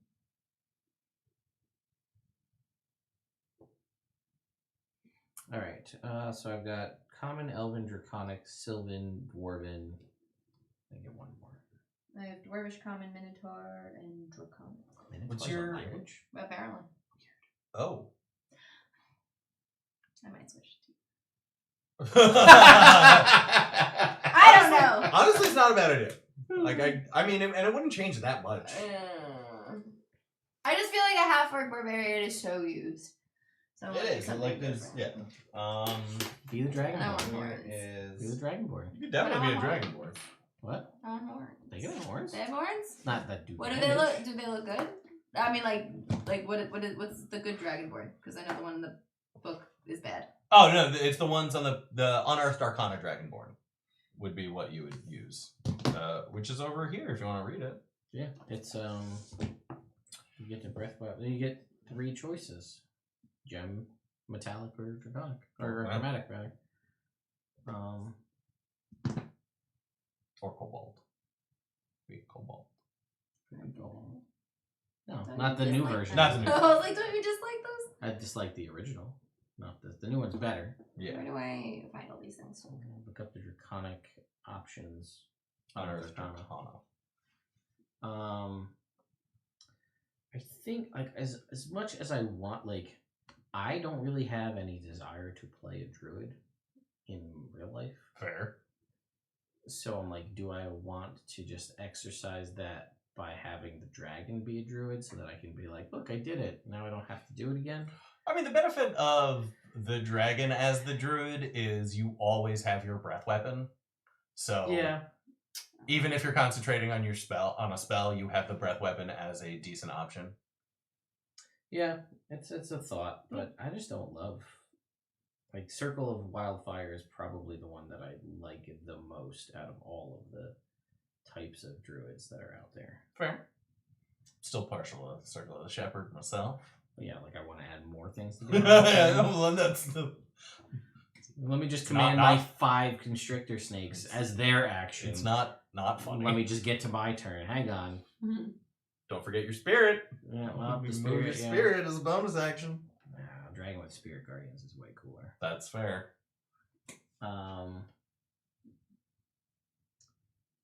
Did the rolling heat wave affect us? No, not up here. As someone who works in the utility industry, we weren't really worried about it here. We're not. Our load wise is not too crazy on system at the moment, so we're good. Crystal Dragonborn Bard named Vanilla Ice. That could work. Radiant breath weapon though. So here's a potential question for you, Sean. Me? Yes. Yeah. If it was a Tempest Cleric, does Yeah. he get to use his Channel Divinity on his breath weapon? Of course His it lightning does. base? Alright, that's interesting. It says when you do lightning damage, right? Yeah, I think it actually does, yeah. Yeah. So that would check out. Yeah.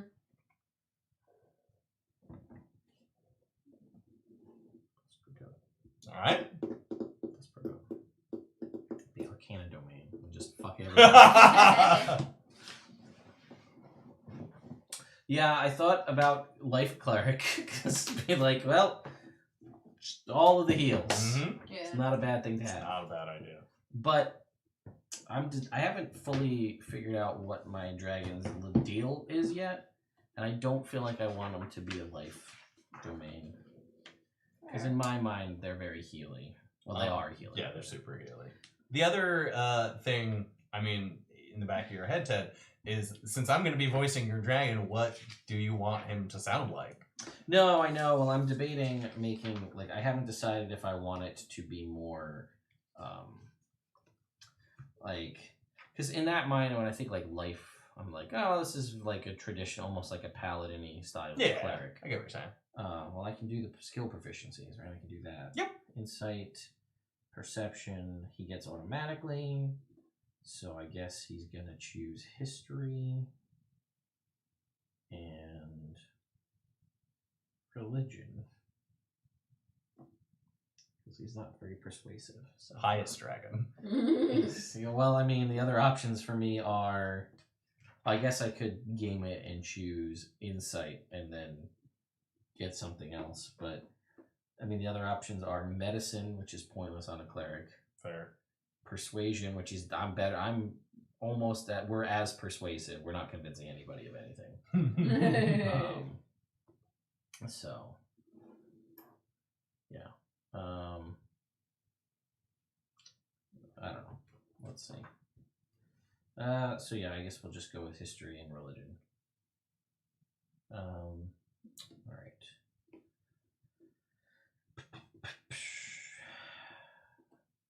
If I was gonna pick a Healy one, I would do Peace Domain anyway, just because it's different and it's just as good as healing in a lot of respects. But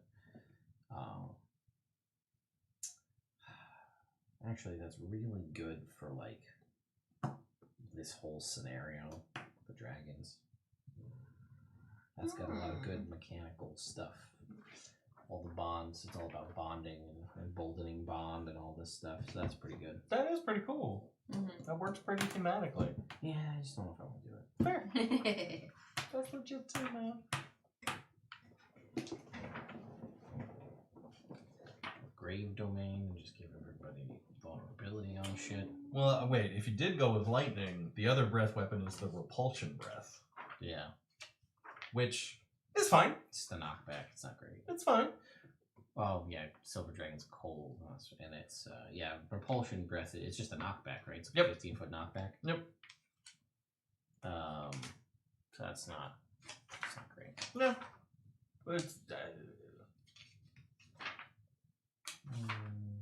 Yeah, no, I'm not. I've resigned myself to not doing Tempest Domain. Okay. Especially because, not that we're gonna get all the way up there, but like once you get to later on, it's like your highest level thing is you can fly. Yeah. So. Yeah. Oh. Coffee. Oh, the brewing. They said in the chat. Yeah, that's what reminded me. Where's your cup, Tim? I'll be right back. Thank you. So what you got? For what? I'm looking through wizards. Well, you're not gonna get it. At first level, you don't choose a subclass anyway. So. Yeah, I know, but I want to look ahead just to like plan out. All right. No, it's fine. It's not a. I forget about that because I feel like I'm so used to having to create a character where I have to make that choice already. What's else? You have played pretty much a warlock or a sorcerer, and they all choose a level 1. And you started with a druid after the fact. So Well, that's what I'm saying. All the other ones I picked after that, I already got them. Draconic sorcerer dragon. That would be interesting. That'd be fun. Hater, Hightor Gundam. No, because there's only 2 of us in this campaign. We each have a dragon companion as part of this, but we're primarily controlling the dragon in combat. Sean's handling the things in like role play out of combat scenario, and the dragons are the full casters. We are either half casters or martial types, but there's like a funky rule where we get to tap, and I'm actually going to do there's a whole video dropping tomorrow on YouTube that's going to basically explain all of this. So, yeah. I think I'm torn for my dragon's going to be a cleric. I've decided that. And I'm torn between Peace Domain and my updated version of the Trickery Domain, if Sean will let me use it.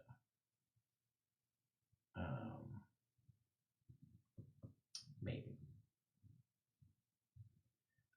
So for folks who are new or unfamiliar, we play every Tuesday night. We usually just stream it over on Twitch. We decided for this kind of interim campaign to try it out here on YouTube and just see how it worked, obviously to great effect as we see. But this is Celine, and Sean, who's coming down here, is we've been playing D&D with them for the past 6 years. I've known Sean for 30 years. So we've been friends since preschool. Is it hot? Coffee. Yeah, So you're saying Divine Soul Dragon, best of Cleric and Sorcerer. Yeah, so part of the thing is whatever the casting stat of the dragon is, when you tap into your shared bond and access their spells, you're using your ability score for that. So if I were to tap into, say, a dragon that was a sorcerer, I would be using a 13 charisma, whereas if I tap into a dragon that is a cleric, I'd be tapping into a 19 wisdom. So that's better for me. So I haven't chosen the color of my dragon yet. We're given, what did we say? We had gem or... Yeah, gem or metallic. If you choose metallic, you get access to their secondary breath weapon. If you choose gem, you get access to their telepathy.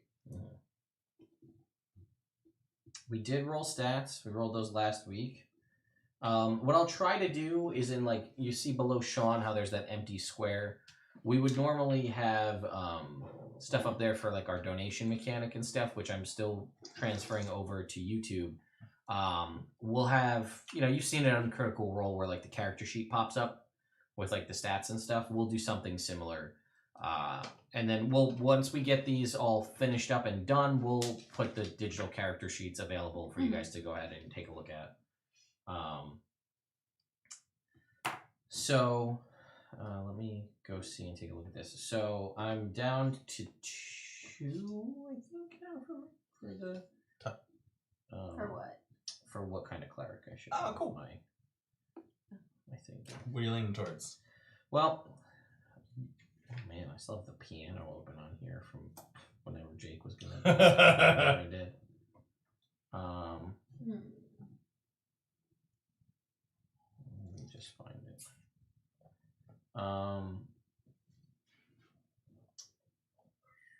Where is it?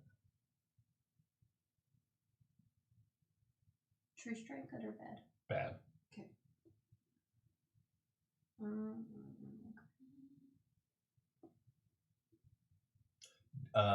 When I was leaving, you were looking at wizard archetypes. Did you make a decision?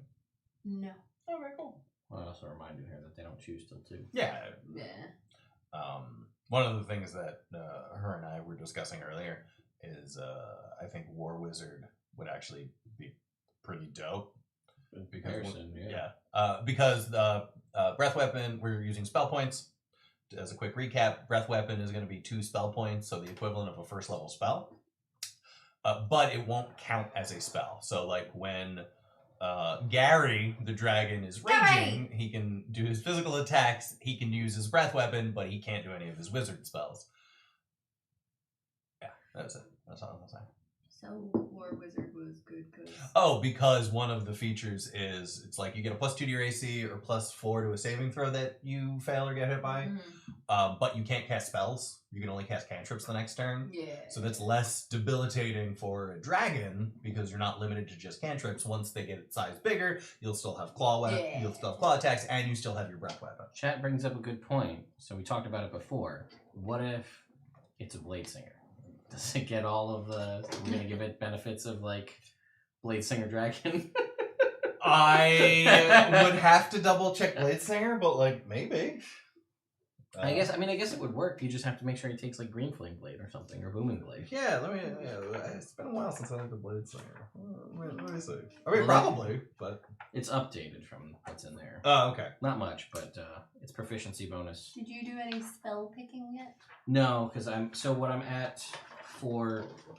so what I had landed on, Sean, is one of 2 things. It's either Peace Domain or the kind of slightly tweaked version of the Trickery Domain I had that makes it not garbage. Oh, cool.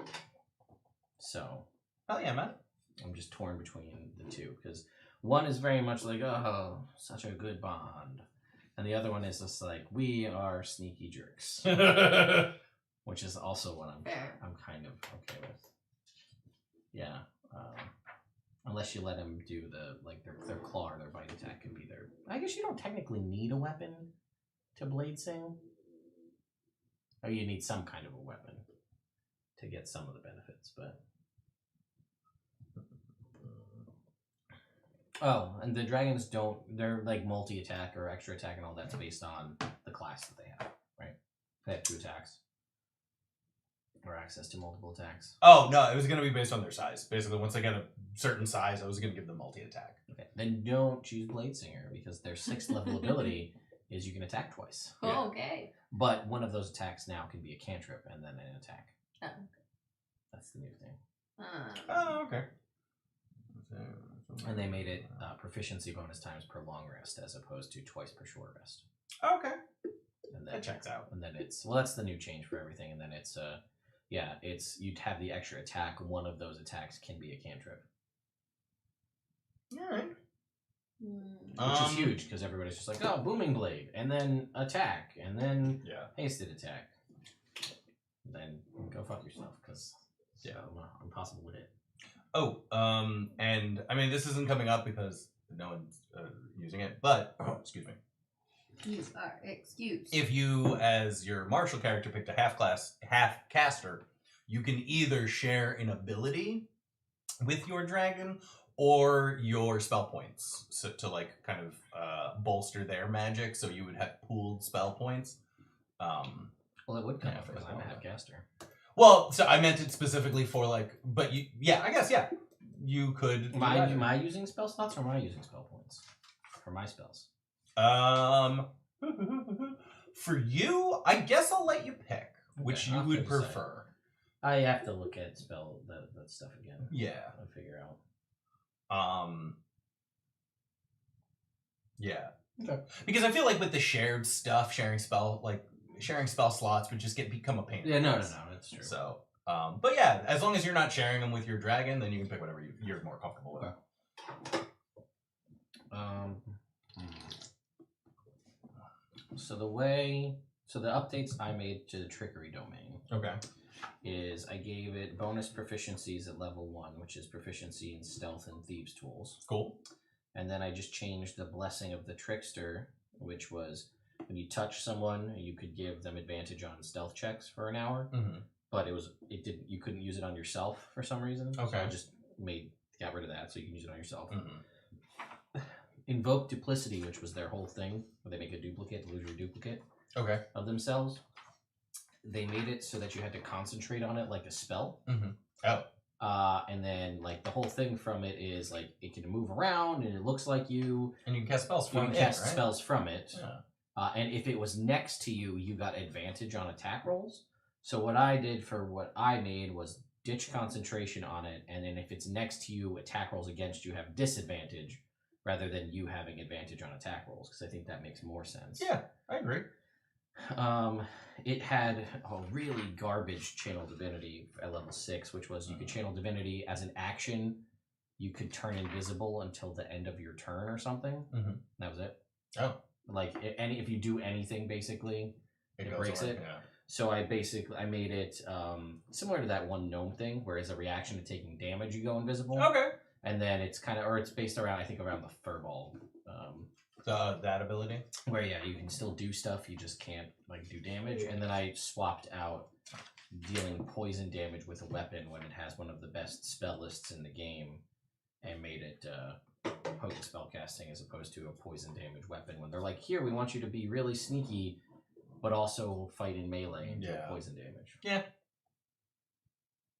That sounds good. So I haven't decided, because I decided that my background feature, because I was like, oh, I'll just be like an outlander. And I was like, oh, wait.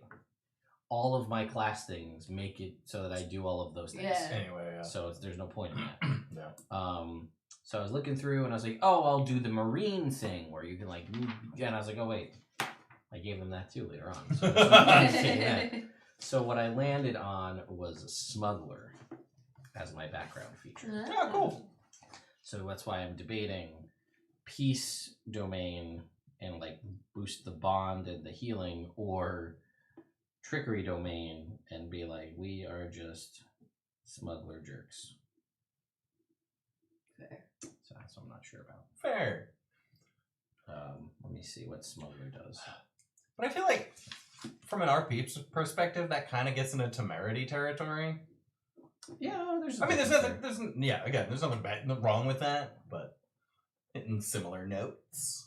You're acquainted with a network of smugglers who are willing to help you out of tight situations. While in a particular town, city, or similar sized community, you and your companions can stay for free. It's actually really similar to yours. Yeah. It's just they're like, you're that person who did the thing. Stay at our house. And they're like, you are that person who also did the sketchier thing. Yeah. You can stay in our house.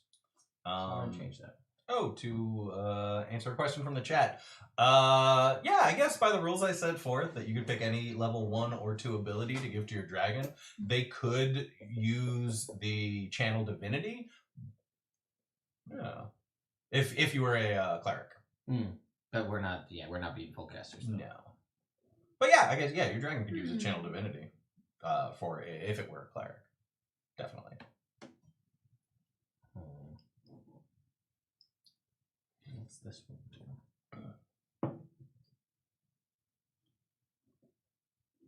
Just do personalities. Are wizards switch spells out? Are they prepared? Castro. They are a funky. Oh, I gotta figure out how I'm doing this. I'm just doing it without the paper. Yeah, they're kind of both. So you got your spell book, Right. and then you prepare spells from your spell book. You usually have more spells in your spell book than you prepare daily. I think you always do. So yeah, they're a little bit of both. So we're gonna keep the same mechanic, but just say like, just make it all they can covered only in How do scales. I know? Yeah. Tattoos. That's a cool idea. Scale tattoos. That's a really Oh, cool fun. idea. Scale. That was a thing in one of the. I think 3rd edition there was like scale casting. I think that was a thing for in Dragonomicon for dragons. They could stitch their spellbook on their scales. Oh, So it's six spells off the wizard list at level 1 you pick. And that's in your spellbook. Yeah. And then the one cool thing is if there's a concentration spell in your spellbook that you did not prepare, you can still ritual cast it. Okay. So you could have identify, never have to prepare. Where does it tell me how many spells I know versus how many I can cast? Because the ones up here are how many spell slots I have. Yeah, you can prepare your proficiency bonus plus, your intelligence modifier Right. plus your level in the wizard. You can prepare that many per day, and you know 6 at level 1. Okay, And so I then know 6 spells. You know 6 spells, and you get 2 more spells every level for every level after that, minus any ones that you add into your spell book via scrolls and stuff. Okay. So early on, you will. I should have 6 spells. You should have 6 spells, and you'll have it's 3. It's 3 cantrips. So sorry, no, it's for what? 3 intelligence, 16 intelligence. Right? Yes. So you know 6, and you can prepare 4. Okay. But 2 of those can be rituals, and one of those could be find familiar. So your dragon. Yeah, I was eyeballing that. Yep. All right, so I need a new background thing feature.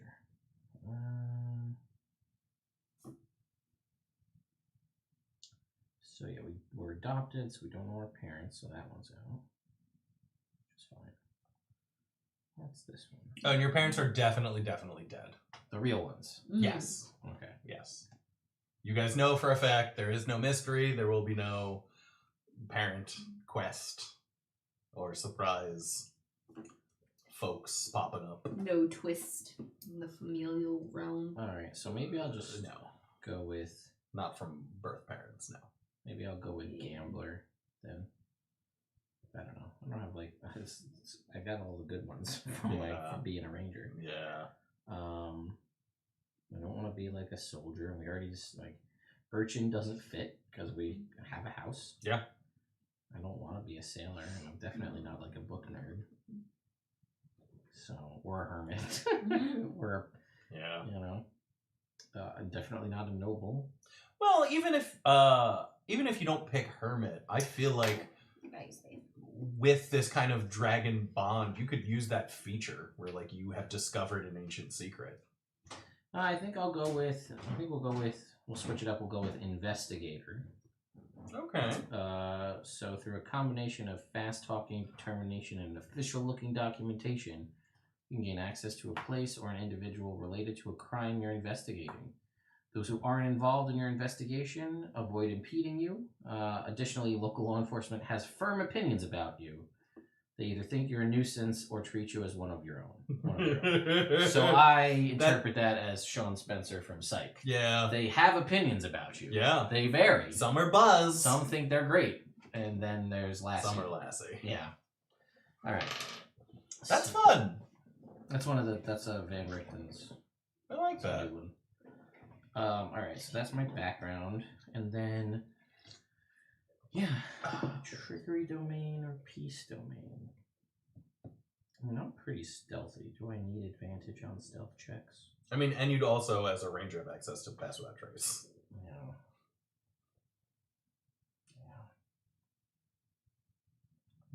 Yeah, you know what? I'm thinking I might lean toward peace domain because invoke duplicity, while it is good and useful for the purposes of casting spells, and that does potentially give you 120-foot range spirit guardians. Yeah. So you can just fly out. Yeah. And it's just Spirit Guardians on that guy. Yeah. But I feel like, I don't know, because that still hasn't really been determined, how these dragons are, like, perceived, and, like, do we want to keep them, like, close to the vest, not let people know we have dragons, so it's kind of like a secret thing, and then if they can make flashy illusory duplicates, I feel like that kind of... It's less subtle. It's less subtle. Yeah. Alright, so we're going to go with, I think we're just going to go with Peace Domain then. Okay, cool. So now I got to It's figure fun out and all the different. things that Peace Domain gives me. What does Peace Domain give? Some things. Here we go. Peace Domain. We get some. What do we get? Get some skills. Insight, performance, or persuasion. Our choice. Oh, those are all garbage options. I'm gonna choose insight. Now we're gonna switch that one out for something better.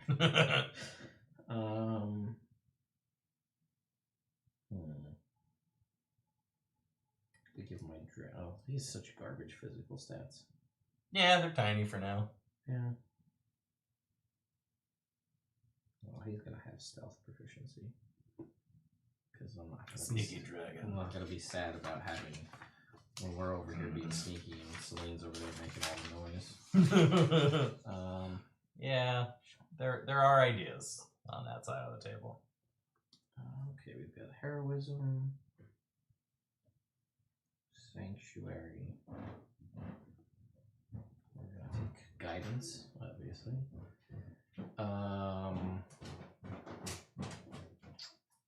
Bonus. Peace Domain. Ah.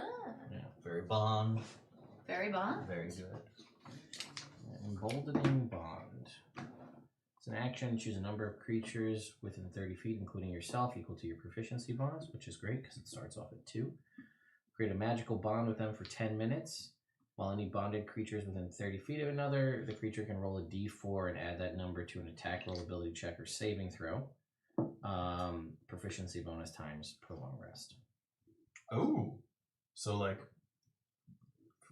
free magical bless. Yeah, but it stacks with bless. Yeah. Nice. Well, pretty cool. Mm-hmm. And it just gets better.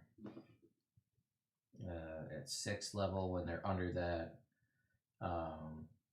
when a creature's about to take damage and they're within 30 feet, you can use a reaction to teleport and take that damage instead. Oh, that would be great for a barbarian. What? If you were included in that thing, Uh-huh. once you hit 6th level, if someone else who's bonded is going to take a hit, you can teleport and take the hit for you I noticed and take that. half damage. Yeah. That'd And be then dope. At 17th, they both now work out to 60 feet. And whenever you take the damage, it gives you resistance to the damage. That's awesome. But it also is nice because it doesn't say that you, it doesn't say that it can't be lowered, the damage. Oh, So anything you would have that would provide you immunity or resistance or Yeah. anything would fly. that's dope. And then what's the channel divinity? Move.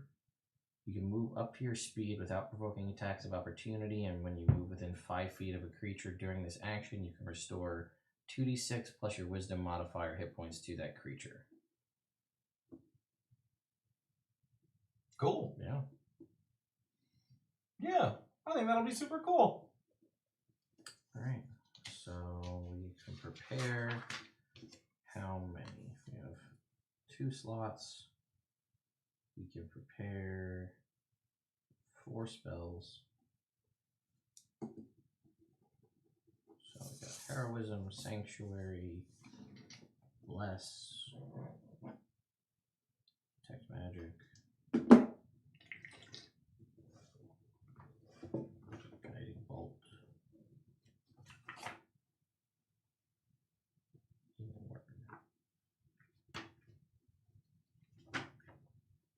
weapon. Did you pick a race yet for your character? No is an acceptable answer. I was No. just kind of curious. No. Cool. I was going back and revisiting that. Took a little dip over to Gary to work on him for a bit. Got partially through him. cool, Now I'm jumping cool. back. All right. Do you know what? Are you settled on copper for the dragon? Yeah. Cool. We'd also mentioned amethyst, and I wasn't sure which one you had landed on. I don't know if I looked very closely at the amethyst. Amethyst was just force damage, and you get telepathy. You'd have a force damage breath weapon. No, I think I want to go with. I like the idea of the acid. Cool. The whole visual we were talking about. Yeah. No, that's great.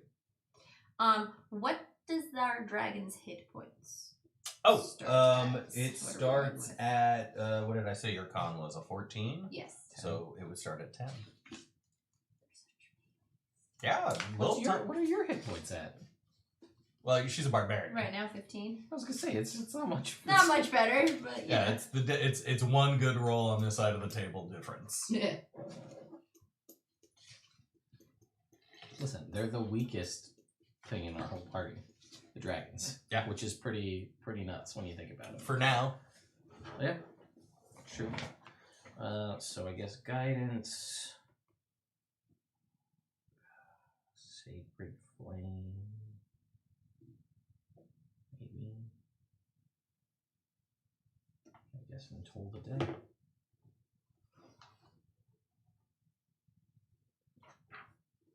Sacred flame. Like, mechanically, I want to be a half-orc. And be a half-orc. You seem like you don't want to be a half-orc. I don't want to be a half-orc, but I want them half-orc stuff. Yeah, sorry, that's not how this... This is literally the only rule I'm enforcing about races, is that you have to use the race you pick. Why? So all right. Let's take it. Let's do a little entertaining here. What about half orc do you like? Why do you want to be a half orc? Because it gets good mechanical stuff. Based on what? The extra damage on crits? Well, the going down to 1 hit point instead of 0. Kind of nice. Um, I like that one. That's pretty much it. let's see. It has dark vision and a skill proficiency. Yeah, I guess basically those. It's not that big a deal. It's really not that big a deal. Right.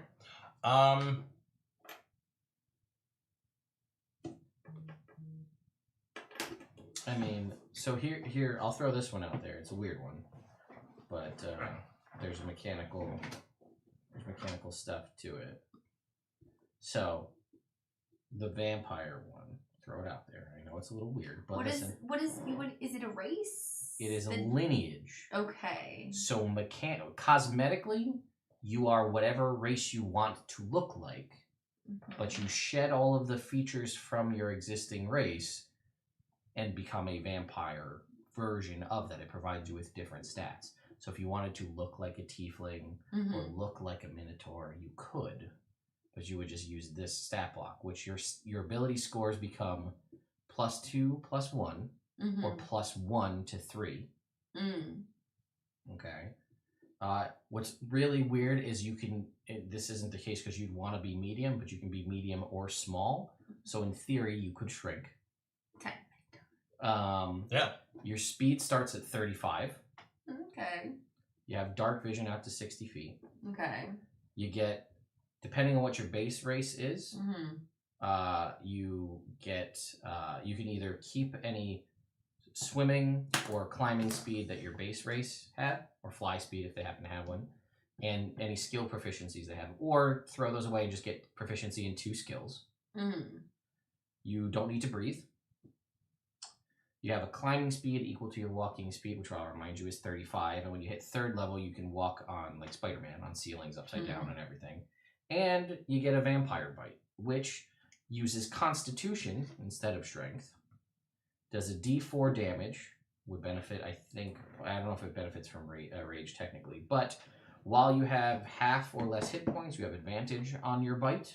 When you bite a creature that is not a construct or an undead, you can choose to heal hit points equal to the number of damage you dealt, or get a bonus to the next ability, check, or attack roll you make. The bonus equals the piercing damage you dealt by the bite. Proficiency bonus times per long rest. And several people have brought up that in theory, you can stack that bonus. Because it says you gain a bonus to the that next attack roll or ability check that you make. You could continue if you build that up over time. You could just get a ridiculous bonus to something. But there's two other ones, right? There's the Hex Blood, and then that's the Hag kind of one, and there's the Reborn one, which is not the best one. But either way, the benefit of those is you mechanically look like whatever you want. You just have transitioned into this undead. Well, you're not undead, right? You're like Blade. You're a Dampier. Is you're there half. some light sensitivity? No. Oh, okay. You are a Daywalker, for lack of a better term. Okay. Vampire Hunter D, Alucard, Yeah. Blade. No, and you don't have. There's nothing mechanically that's like you have a hunger, but they do have what your hunger could be. They give you. It says many thirst for blood, but you can maybe get from something else, and they give you a list to roll on. Like maybe your hunger is for dreams. Maybe you like to eat people's dreams. And you're a Gengar. Or cerebral spinal fluid. They had the color red as an option, so you could be like Marceline. Oh yeah. But either way, like that's how that one works. So like when I was talking about making my character for the other game, one of the options, the most gaming option you can do to make it the most is to be an Aarakocra, because you get to keep any flying speed. Yeah. So you have a 50-foot fly speed, but you turn your 20-foot walk speed into 35-foot walk speed. And then you have all the other benefits of this class, but also the fly speed. Yeah. Or like the other one, which is why Lizard Folk is the one, because you get to keep the swim speed of the Lizard Folk. But you don't have to breathe anymore, so it doesn't matter. And Lizard Folk comes with 2 skill proficiencies, so you don't lose anything. So. And not neat. If we eventually can fly our dragons, if they go up high, then not being able to breathe thing would be handy. You can go in a bag of holding. You can go in a bag of holding forever. I never have to worry. It can be like the ultimate surprise move. Sneak you into a place and be like, ah, extra person. Interesting. Too many options. Always. Celine, I can't help you. I know. True. I have to make the decision. You can only help yourself. I know. Alright, so my dragon is pretty much done, other than all of what kind of dragon it is. Alright, let me pull up pick this. spells? Yeah. What do you select? Heroism, Sanctuary, Bless, Detect Magic, Guiding Bolt, Healing Word, Guidance, Sacred Flame, and Toll the Dead are the cantrips. Okay. I just want We're not going to have any crossover, pretty much. We'll detect magic. Except for Detect Magic. Yeah. That's why I just wanted to make sure. Yeah, well, you have the swap out your Detect Magic for Invisibility, or for Identify. Oh, there you go. Yeah. That way you could do Detect Magic as a ritual, and you could do Identify. That's smart. Alright, Draconic options, because I want to look up the...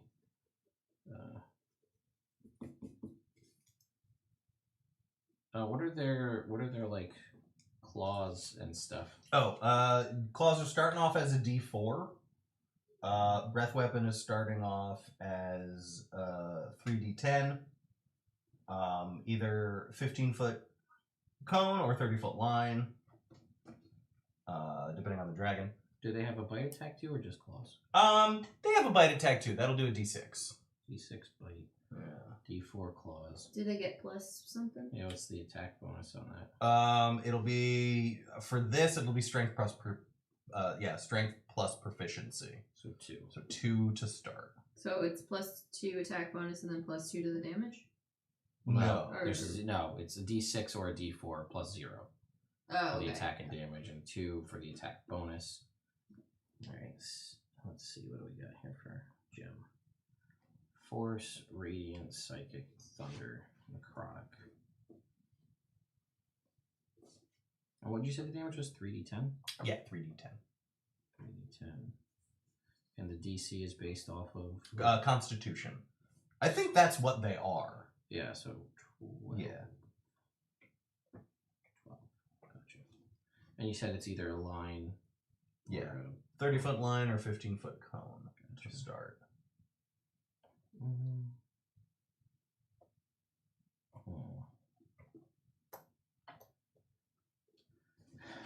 let's see.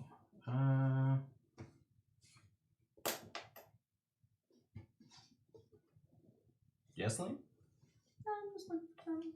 I'm gonna do emerald. Just looking for my little Yeah? book. Yep. Nice. What kind of damage does emerald do? Psychic.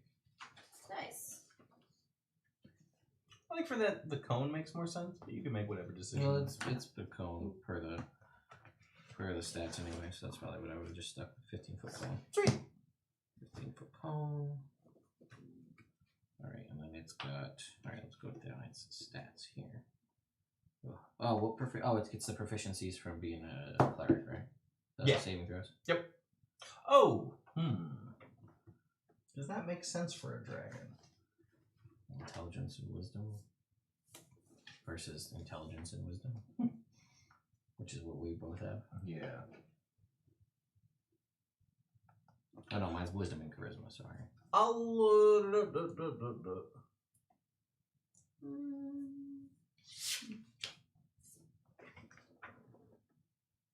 Do our dragons get backgrounds? They do not get backgrounds. They just get insight and perception provisions. Oh, right. Okay. Because it seems like it's a bunch of saves. But is it fair if they have more than you? They just do. So cool. Throw con in there too, Ted. Okay. Con, wisdom, and intelligence. Yeah. For their saving throws. For his dragon saving throws, what do wizards get? wizards get intelligence and wisdom. Oh, okay, cool. So throw con in there too. Cool. The dragons will start off with 3 because selfishly I don't want them to die. That's fair. I Kinda- don't want them to die either. Kind of ruins this whole thing. That's, Really puts a damper on the whole campaign. Mm-hmm. Yeah, that's true. Okay, passive perception. 1d8, hit die, bite 2, claw, breath weapon. Alright, that's all done. And then emboldening bond. Yeah, I think all I have left to do is pick Gary's spells. Sweet. I think I have all of my stuff. I think I'm gonna sit with Minotaur for a while. Yeah? Yeah. Let it stew? Yeah. Alright.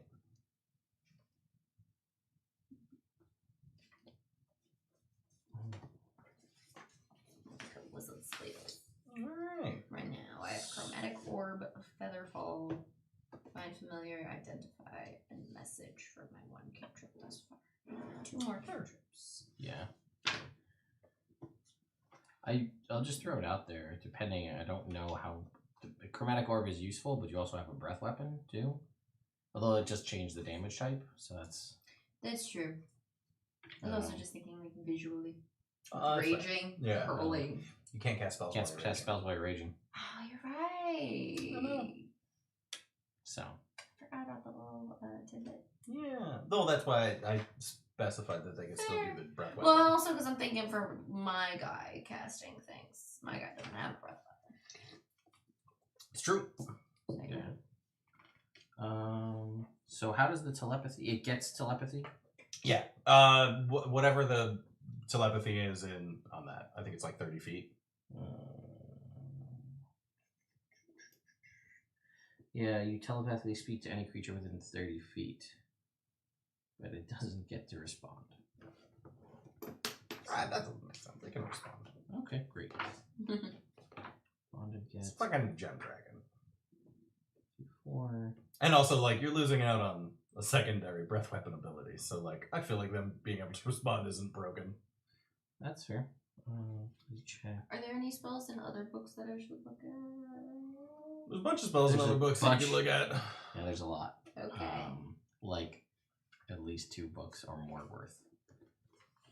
What did you pick for your first level spells right now? You had 6. You picked. I had Chromatic Orb, Featherfall, Find Familiar, and Identify. Okay, so you still get 2 more that you Yeah, 2 know. more. Yeah. Shield. That's on the Okay. short list. Magic missile. On the short list. Absorb elements.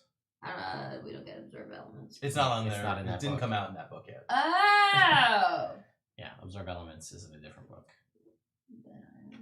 But there's, there's a bunch. Yeah. Out. Okay. Well, I'll have to stew on these for a while. As I read through them. Alright, so I've got that, and then I've got telepathy, 30-foot telepathy. 30-foot telepathy, and then I have resistance to psychic damage.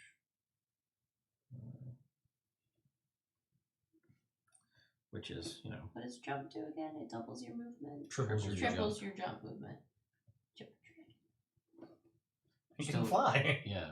No, he's a baby. Yes, he can. Yeah, 40 he's foot a fly 40-foot speed. fly speed. Oh yeah, you did. I thought because we can't ride them, so I just don't think of it. Oh, fair. It doesn't Yeah. affect me. It's true. Wow. It does not affect Lionel yet. Alright, so I think I've got all of the things for this dragon. All of his ability scores.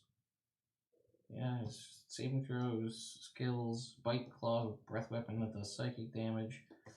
Got all of his spells down, and cantrips.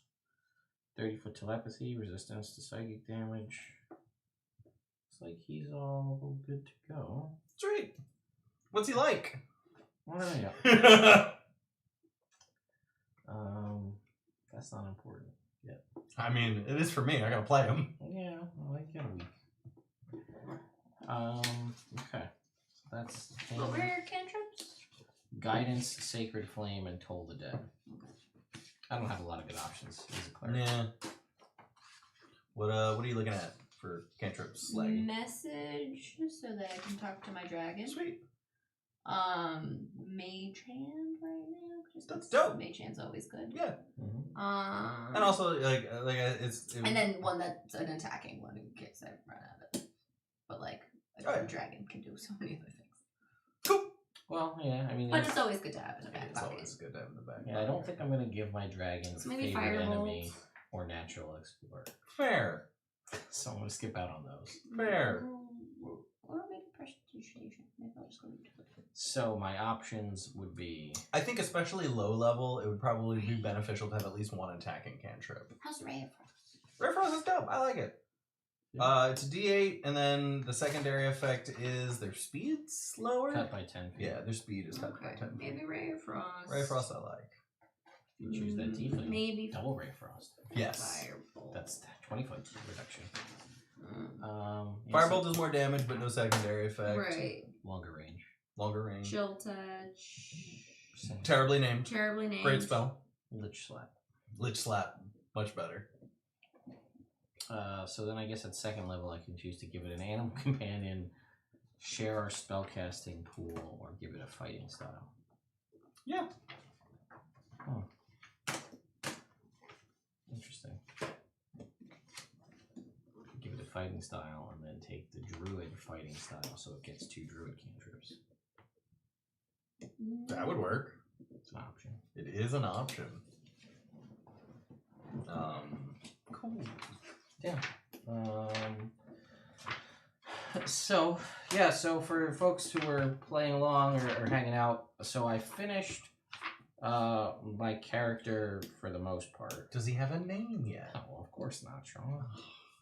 Stop asking me questions because you already know the answer. I'm asking You said you're pretty much done. I'm asking you ask questions about your character. That is the least important part of the character. Well, the way you make characters, maybe.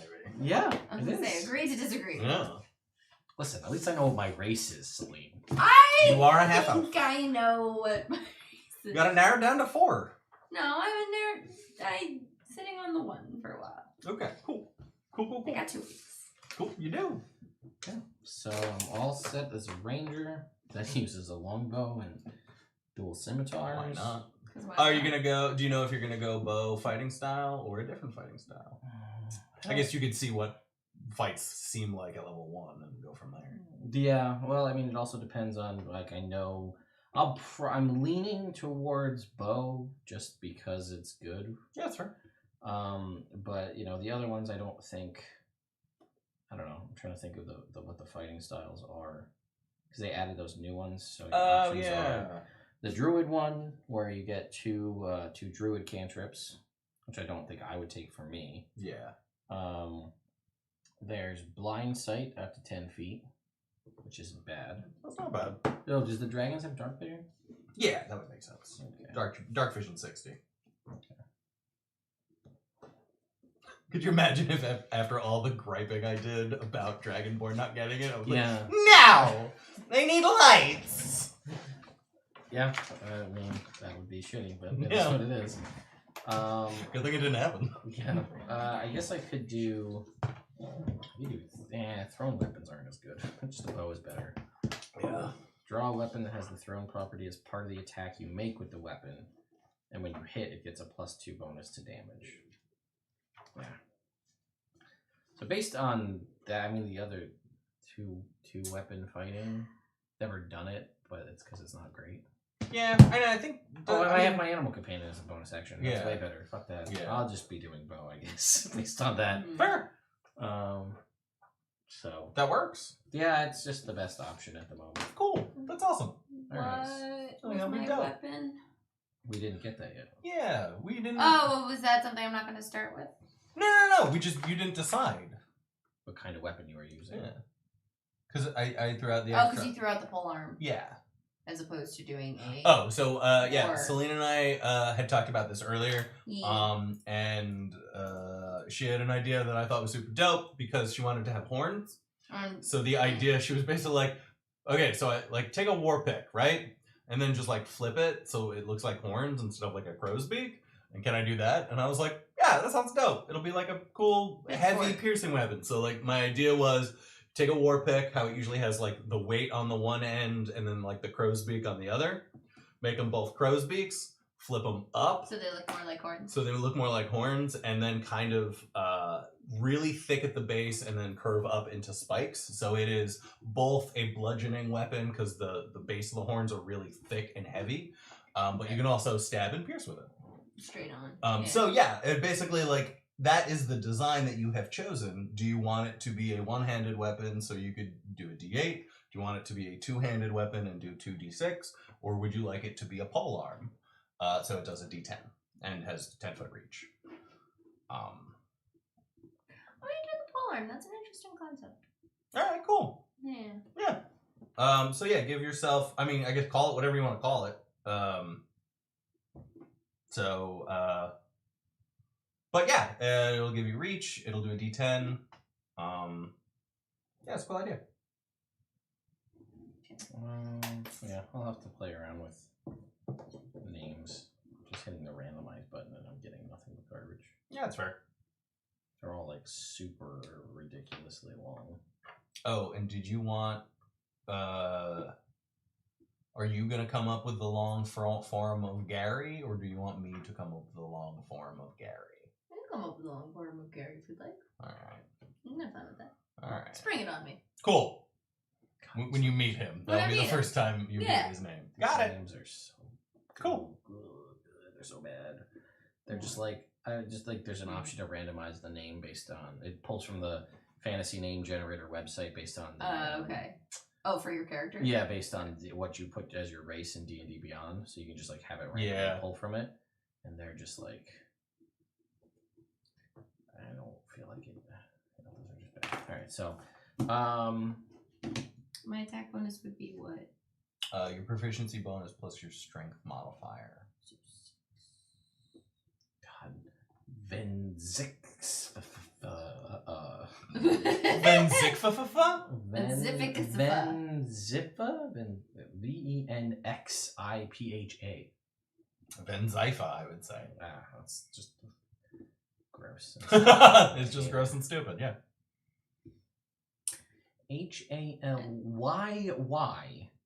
HALYYARIES.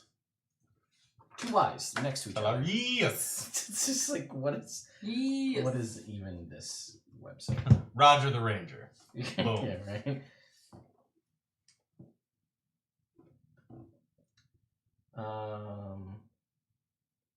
Yeah, that's a pretty good summation. Yeah. Ted has been customizing a ranger and a cleric, debating the subclass and things. Selena's trying to pick a race and went through a lot of options. I did go through a lot of options, but I've And- settled thus far. I've never changed what I originally put down, though.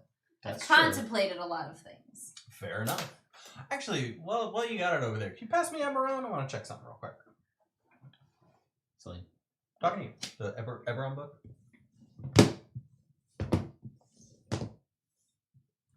It's all the way at the bottom.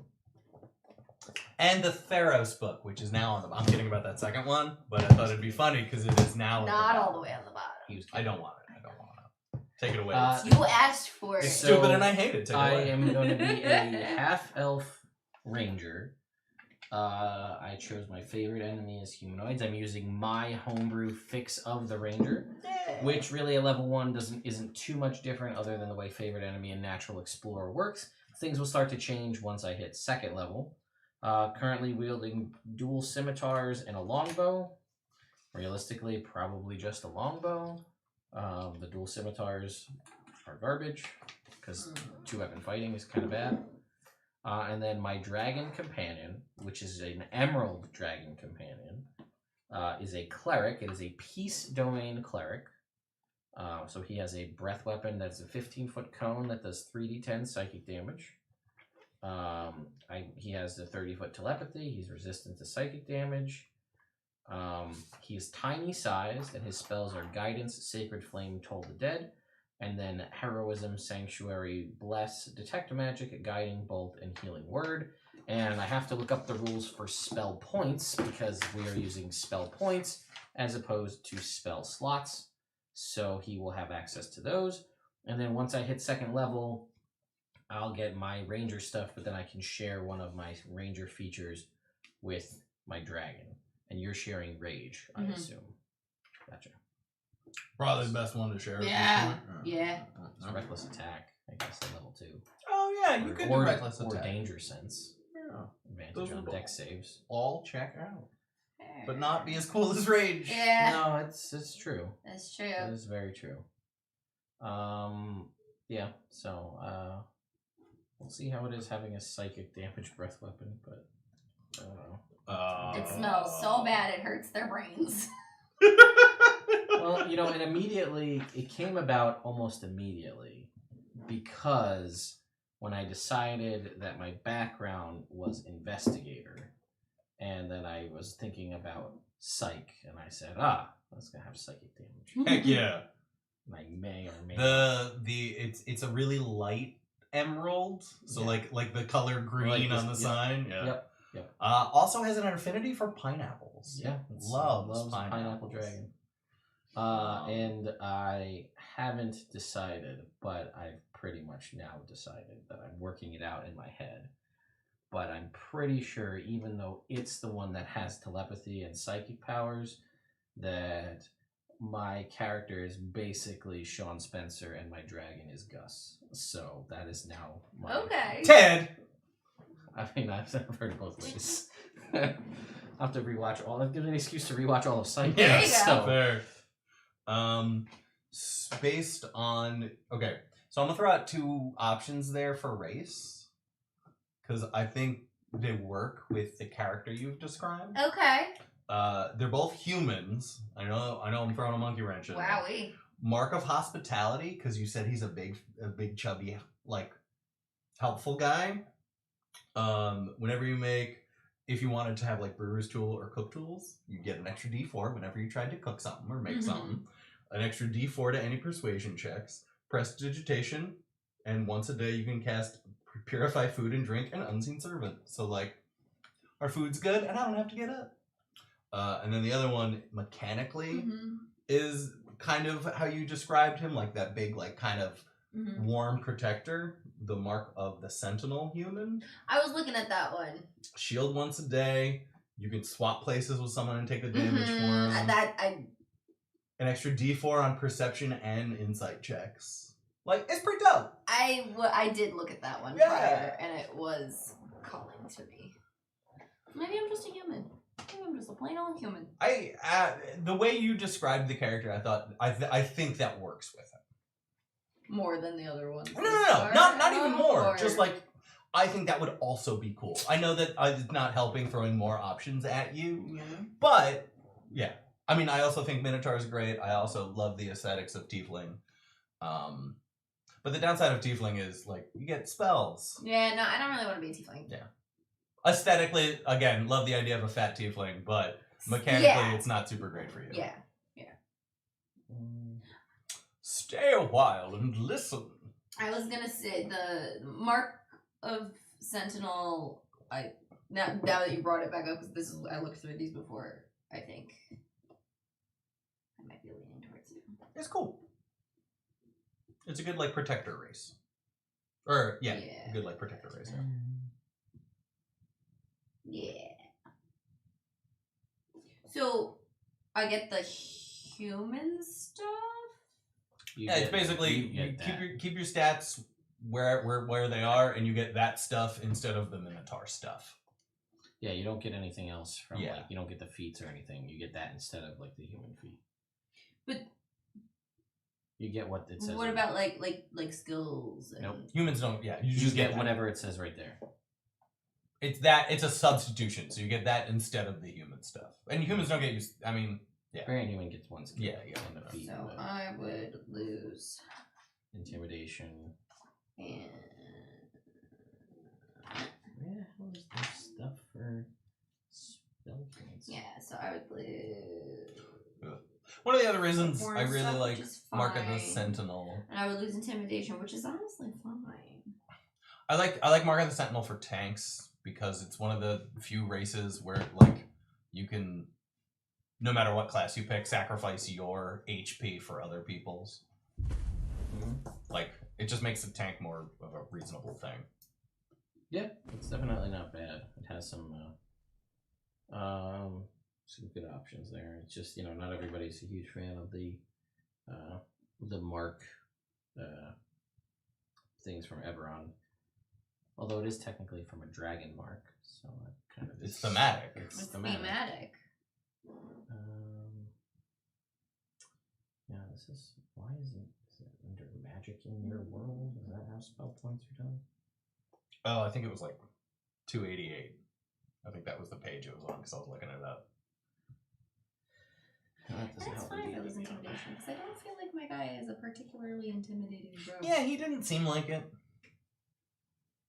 Like, not purposefully. No. He's imposing but not intimidating. Yeah. Good distinction. Thanks. So, yeah. This sits better with me. I feel less qualm Well, that's good. about it. As long as you feel better about the character. Yeah.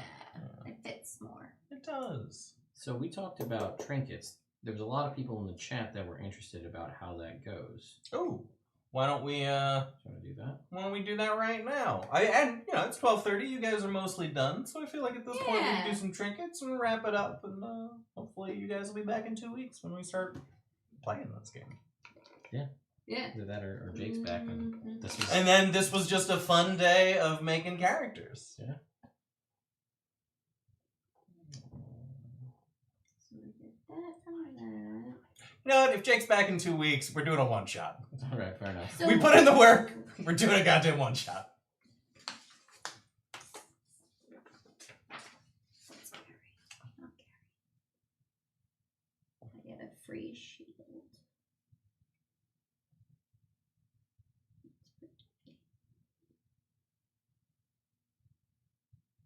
Wisdom. That's no problem. What do you mean? Because no, it's the same as my intelligence, so it doesn't really matter. What?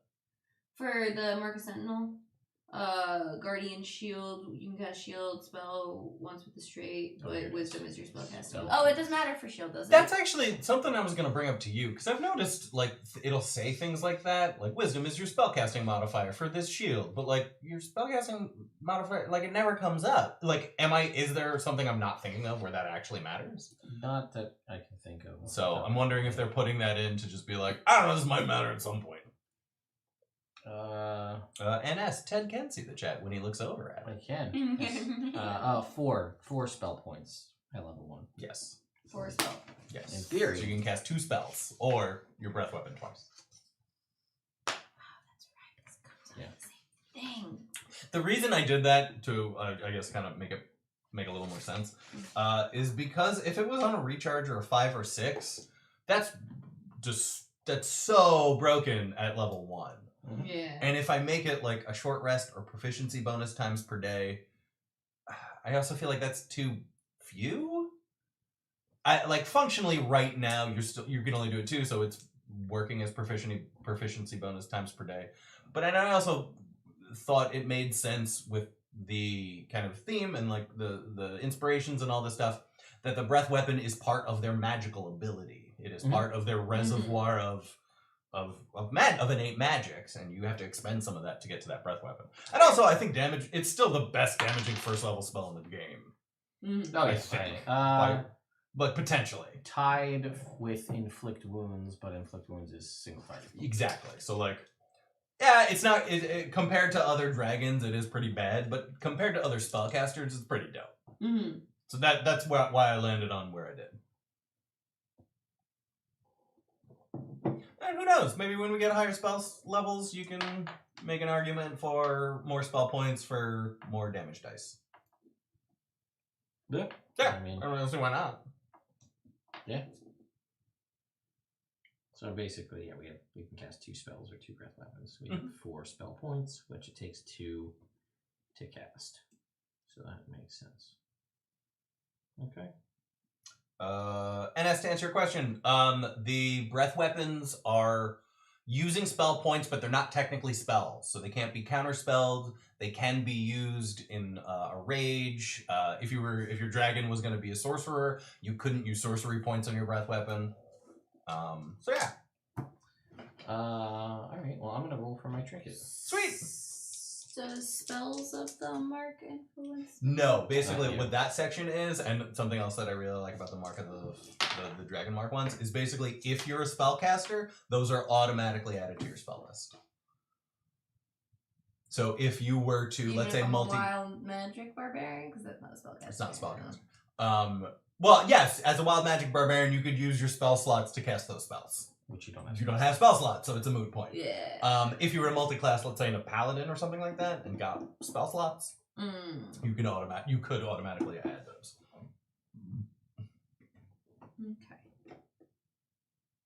Okay.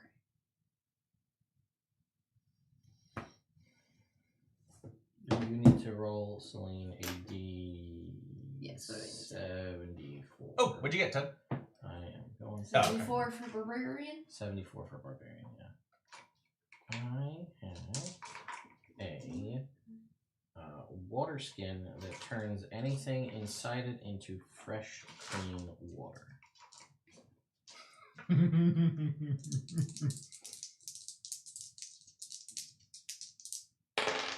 There's a lot of fun RP potential for that one. 61. I know. 61. A piece of jerky that, when eaten, grants +5 on a single Constitution check before becoming non-magical. It gives me a plus. +5 on a single Constitution check before becoming non-magical. Okay. 61, you said, right? Yeah. Yeah. Cool. Alright, water skin. Turns. The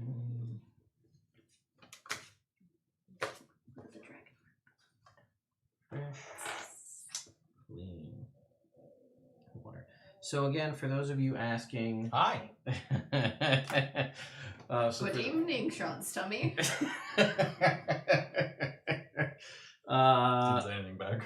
Yeah, so we will be adding in all the functionality of all of our Twitch-related chat games and things to this. So what that means is, in the future, you guys will be able to like run little mini games here in the YouTube chat. I believe it should work, as well as doing things like donating for trinkets. And we'll put up, once I have all the everything set up accordingly, you'll have a little sort of section below Sean there. There will be bars where you can donate either with the chat points if you have enough, the chat currency, or if you choose to donate monetarily to give either Celine or I charges to allow us to use to gain advantage. And if we stack up 10 of those, We can use it to activate an ultimate ability, of which we haven't determined what they are because we just figured out what the characters are. Woo! And then the overall points that are donated go to fill a larger reliquary bar that, when filled all the way,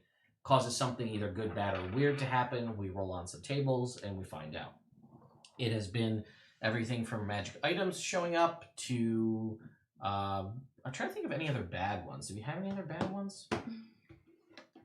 I don't think Is so. that I think we've mostly gotten weird. Wave.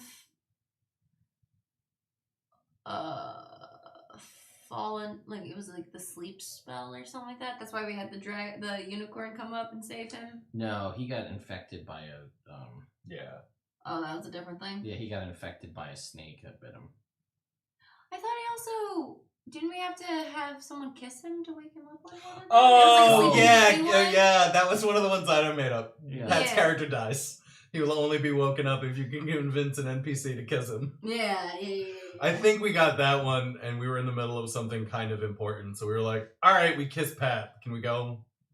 Does Tag Pat, Keeper yeah, count? Pat's or a random's character dies until an NPC kisses them. Oh, party is attacked by shark and bears. Yeah! I fucking love shark and bears. They're great. They're fun. Let's see. Party's being hunted by an intelligent alien from outer space. That one came up. And then someone in the party is mistaken for a notorious criminal. Oh, yeah, we had that one come up, too. Yep. Babyface Baby- Lane. Babyface Celine. And then we've had Pizza Rain, an anthill where the ants speak common and demand a toll for food or gold, vowing vengeance against those who ignore them. The short rest where everybody's hair grows 4 inches. You guys weren't there when we had the human wizard and his magical talking towel companion preach the word of Mistra, and then the towel insists that you're a towel. Everyone loses their fingernails. Everyone. The party. Jake forgot, which I'm very glad time went by, that the satyr that was following us, Oh, yeah. insulting us. Oh, I forgot that was a reliquary. Yeah. Oh, yeah, I wasn't there for that. You guys didn't get the one. My players in another game got the characters in the party can now interact directly with the DM for 20 minutes. Yes. I'm excited. I like that would be fun as a DM to play. Mm. Yeah. And then we've also had good ones like party acquires, these guys weren't a part of it, but the party acquires a rocket launcher with 2 rockets that basically each deal a localized fireball's worth of damage. Flame tongue rapier appears. 5-foot tall magical pencil falls from the sky. Nihoiminoi is what it says there. That one, yeah, most of the good ones happen in my other games. So I guess we're just gonna have to keep on playing. The players gain 1 use of action surge in the next combat. They got that one. Oh, and then here's the one that Pat got that he just threw away. Spellcaster shows up and teaches one character a cantrip from their class's spell list. Type of spellcaster is up to the DM. Cantrip is up to the player. And I had like that pixie show up to teach him something, and he was just like, "Get out of here." Okay. All right.